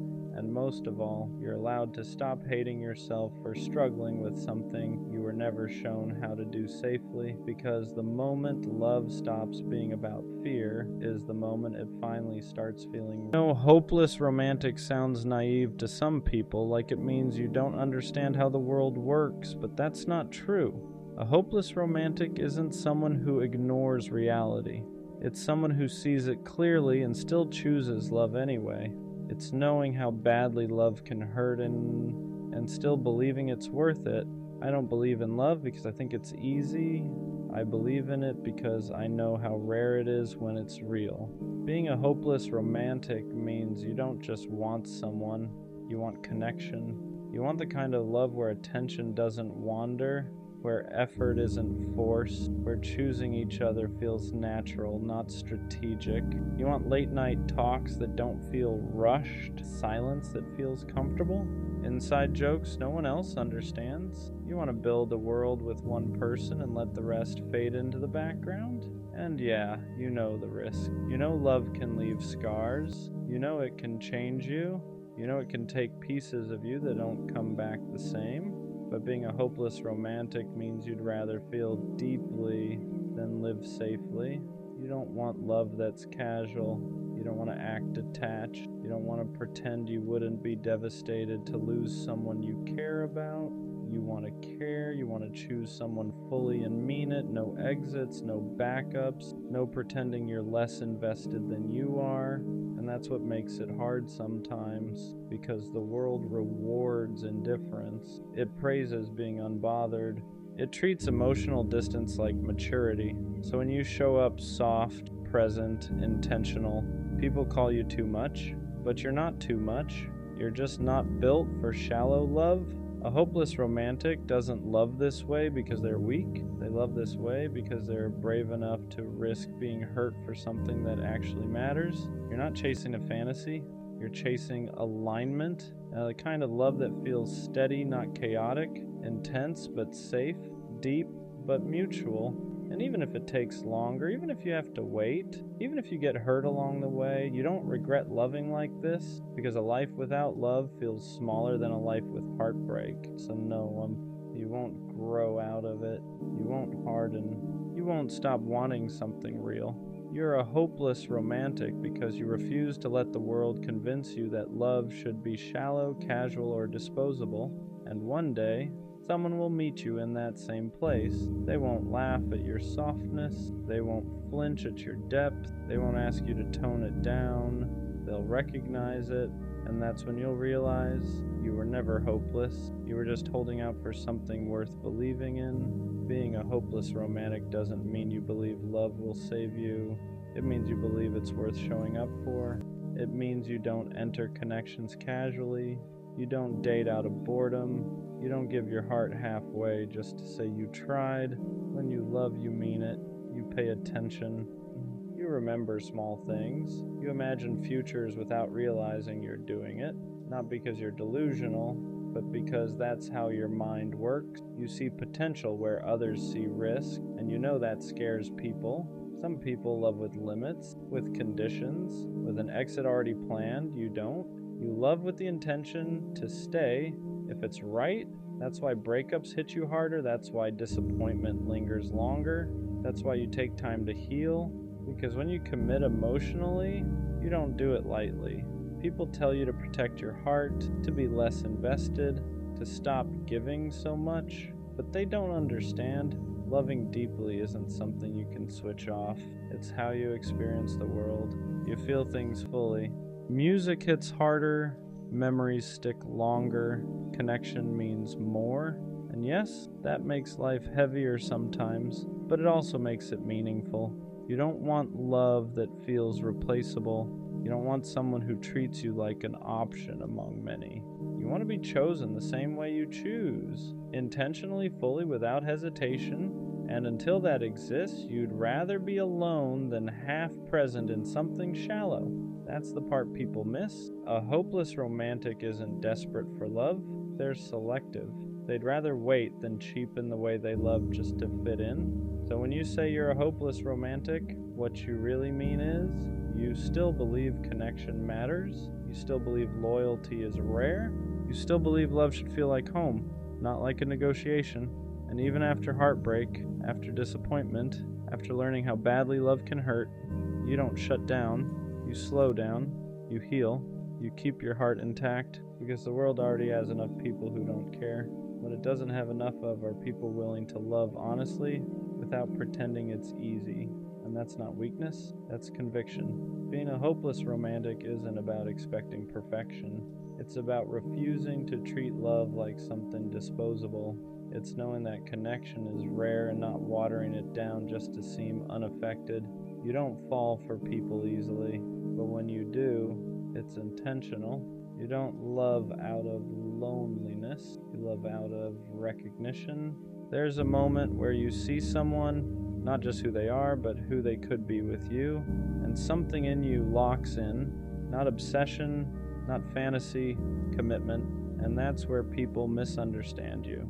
They think you're idealizing, they think you're rushing, they think you're setting yourself up to get hurt, but what they don't see is how much restraint it takes to love like this in a world that treats feelings like liabilities. You know how badly it can go. You've felt the disappointment, the silence, the slow realization that someone didn't choose you the way you chose them, and still, you don't turn cold, you don't reduce love to strategy, you don't keep score, you don't enter connections with a backup plan. Because loving halfway feels worse to you than losing someone you loved fully. You want the kind of love that's unmistakable, where effort doesn't fluctuate, where intentions don't need decoding, where loyalty isn't treated like something rare or surprising. You want love that's steady, not loud, not chaotic, not anxiety disguised as excitement, just real. And yes, that means you get hurt deeper, because when you love, you're all the way in. You don't protect yourself by caring less. You protect yourself by choosing carefully. That's the difference. A hopeless romantic isn't reckless. They're discerning.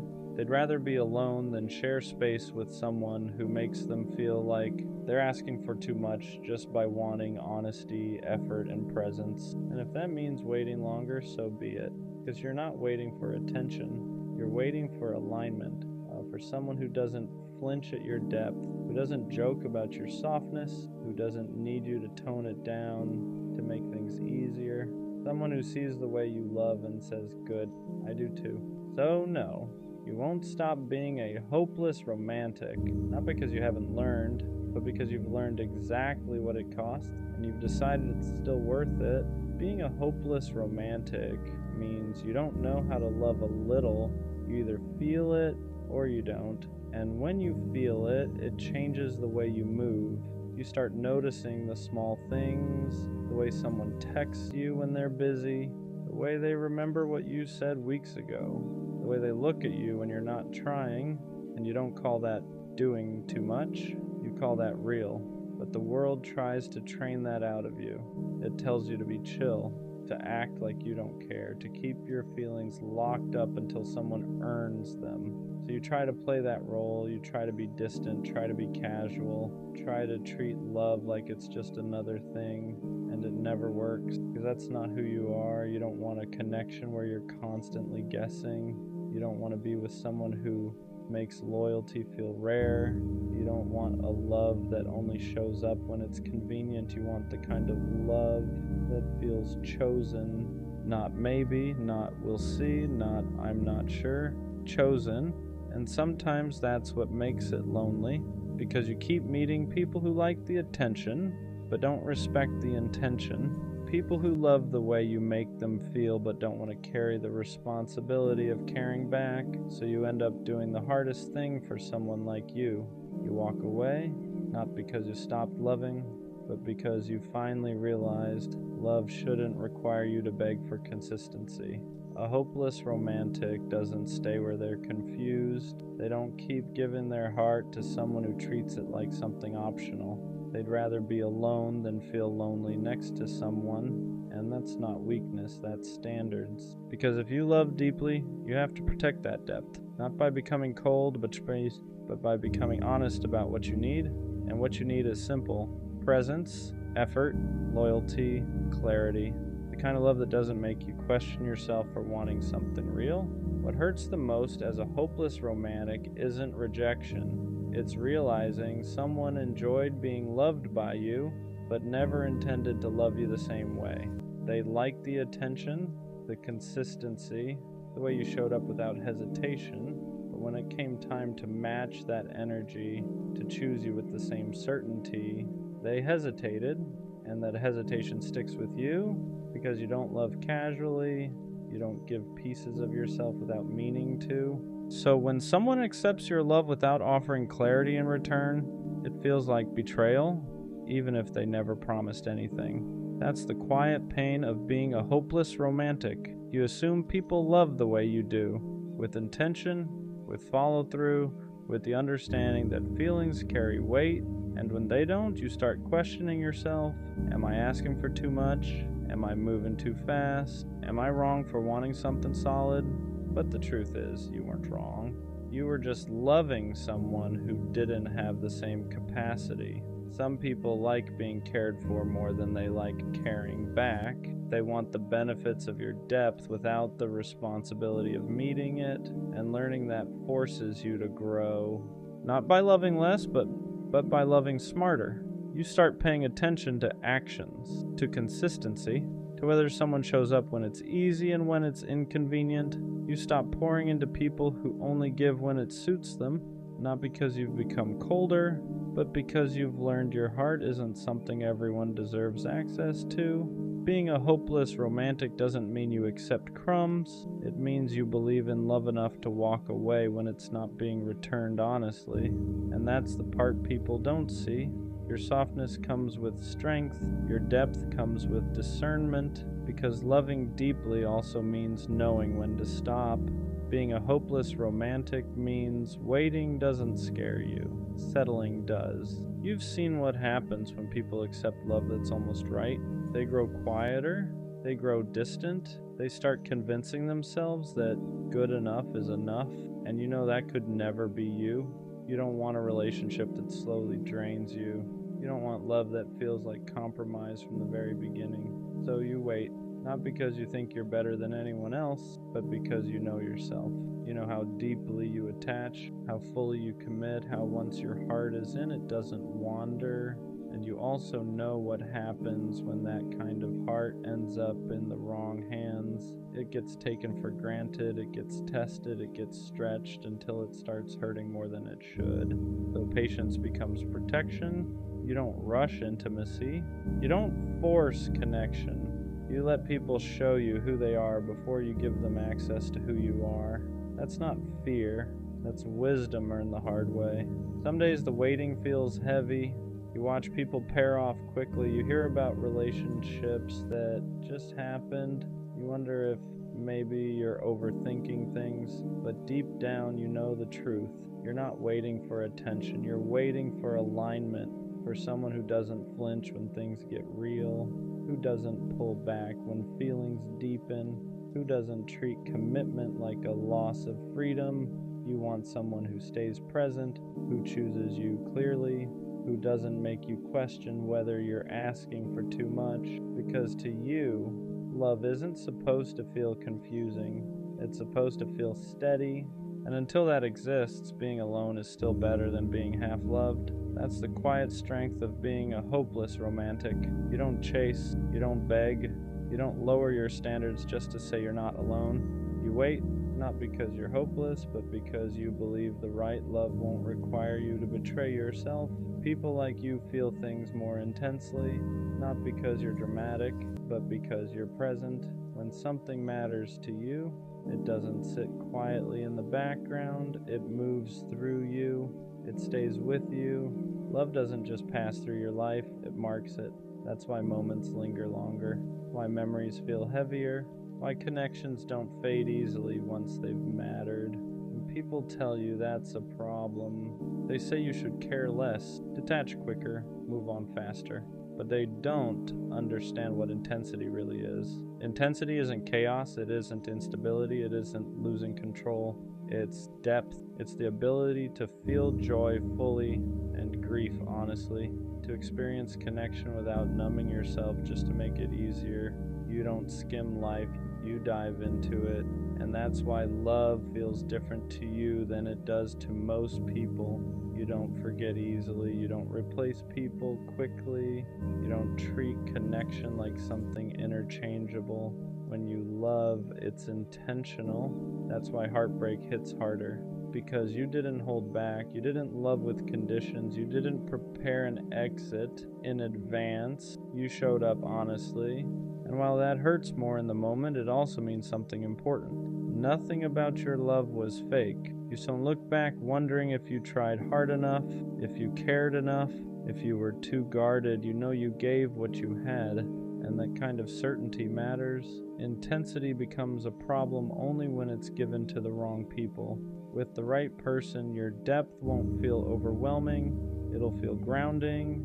They won't ask you to tone it down. They won't joke about you caring too much. They won't treat your feelings like something they need to manage. They'll meet you there, because the truth is the world doesn't need fewer people who feel deeply. It needs more people who aren't afraid to. And being a hopeless romantic means you refuse to apologize for having a heart that actually shows up. At some point, you learn how to guard your heart without becoming guarded. That's a hard balance for someone like you, because you don't want to turn cold. You don't want to love halfway. You don't want to build walls so high that nothing real can get in. But you also know what happens when you give too much, too soon, to someone who doesn't know how to hold it. So you change, not by loving less, but by loving slower. You stop giving access before effort is proven. You stop filling in the gaps when someone shows you inconsistency. You stop romanticizing potential over behavior, and that doesn't feel natural at first, because you're used to leading with your heart, used to giving people the benefit of the doubt, used to assuming good intentions. But experience teaches you something important. Being open doesn't mean being unprotected. You can still be warm without being available to everyone. You can still be deep without drowning in the wrong places. So you watch, you listen, you notice who shows up consistently and who only appears when it's convenient. You let people reveal themselves instead of rushing to explain them. And that's when your love becomes safer, not smaller.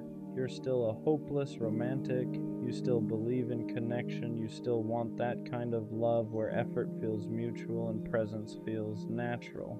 But now, you don't mistake interest for intention. You don't confuse words with commitment. You don't chase clarity, you wait to see it. And that patience isn't fear, it's respect for yourself, because you finally understand that the right person won't need you to rush your heart to keep them close. They'll move at a pace that protects what you're building together. And when you feel that, you won't have to second guess it. You'll know. There's a phase every hopeless romantic goes through that feels especially isolating. It's the part where you've learned enough to stop choosing the wrong people, but you haven't met the right one yet.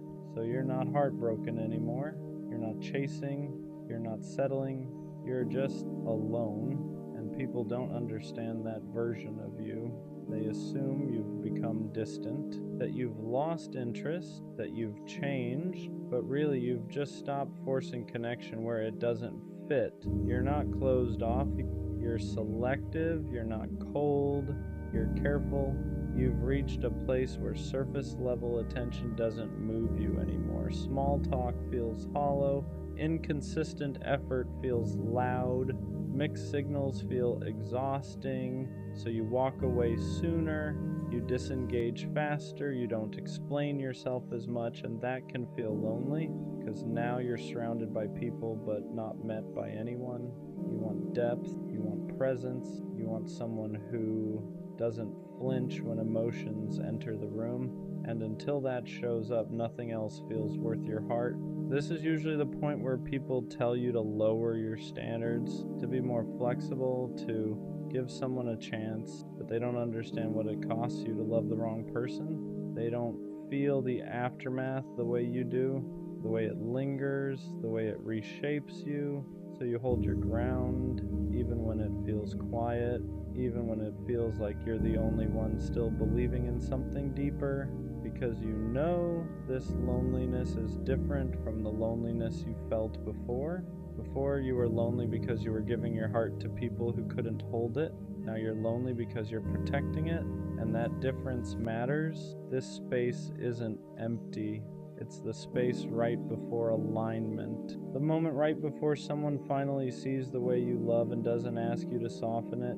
And even though it's hard, even though it tests your patience, you stay here because you know the right love won't arrive while you're busy entertaining the wrong ones. Being a hopeless romantic was never about fantasy. It was about faith. Faith that connection matters, that loyalty still means something, that choosing one person fully isn't outdated, it's intentional. For a long time, you wondered if this way of loving was something you were supposed to grow out of, if heartbreak was meant to harden you, if disappointment was meant to teach you to want less, but it never did. Every time you tried to love casually, it felt wrong. Every time you tried to detach, you felt empty. Because loving deeply was never a habit you picked up, it was part of who you are. You weren't built to love halfway. You weren't meant to treat people like options. You weren't meant to keep one foot out the door just in case. And yes, that made the journey harder. You felt things more intensely. You lost futures you had already imagined. You walked away from people you still cared about because they couldn't meet you where you stood. But none of that was wasted. Every disappointment refined you. Every heartbreak taught you discernment. Every lonely stretch strengthened your standards, not so you'd love less about it and none, but so you'd love right. Now you understand something clearly. Being a hopeless romantic doesn't mean you ignore reality. It means you face it and still refuse to settle. You don't want perfect love, you want present love. The kind that doesn't confuse you, the kind that doesn't require self-editing, the kind that chooses you with the same certainty you offer in return. And when that finally arrives, it won't feel overwhelming. It won't feel chaotic. It won't feel like something you have to chase. It'll feel calm, mutual, safe. You won't wonder where you stand. You won't question if you're asking for too much. You won't feel like you're loving harder than you're being loved. And in that moment, everything will make sense. All the waiting, all the walking away, all the times you chose being alone over being half-loved. You weren't too much. You were just ahead of your time in a world that forgot how to love with intention. So no, being a hopeless romantic isn't something you need to fix. It's something you protect, because when the right person finally meets you there, they won't try to change you. They'll recognize you, and you'll realize you were never hopeless at all. You were just holding out for a love that was worthy of you.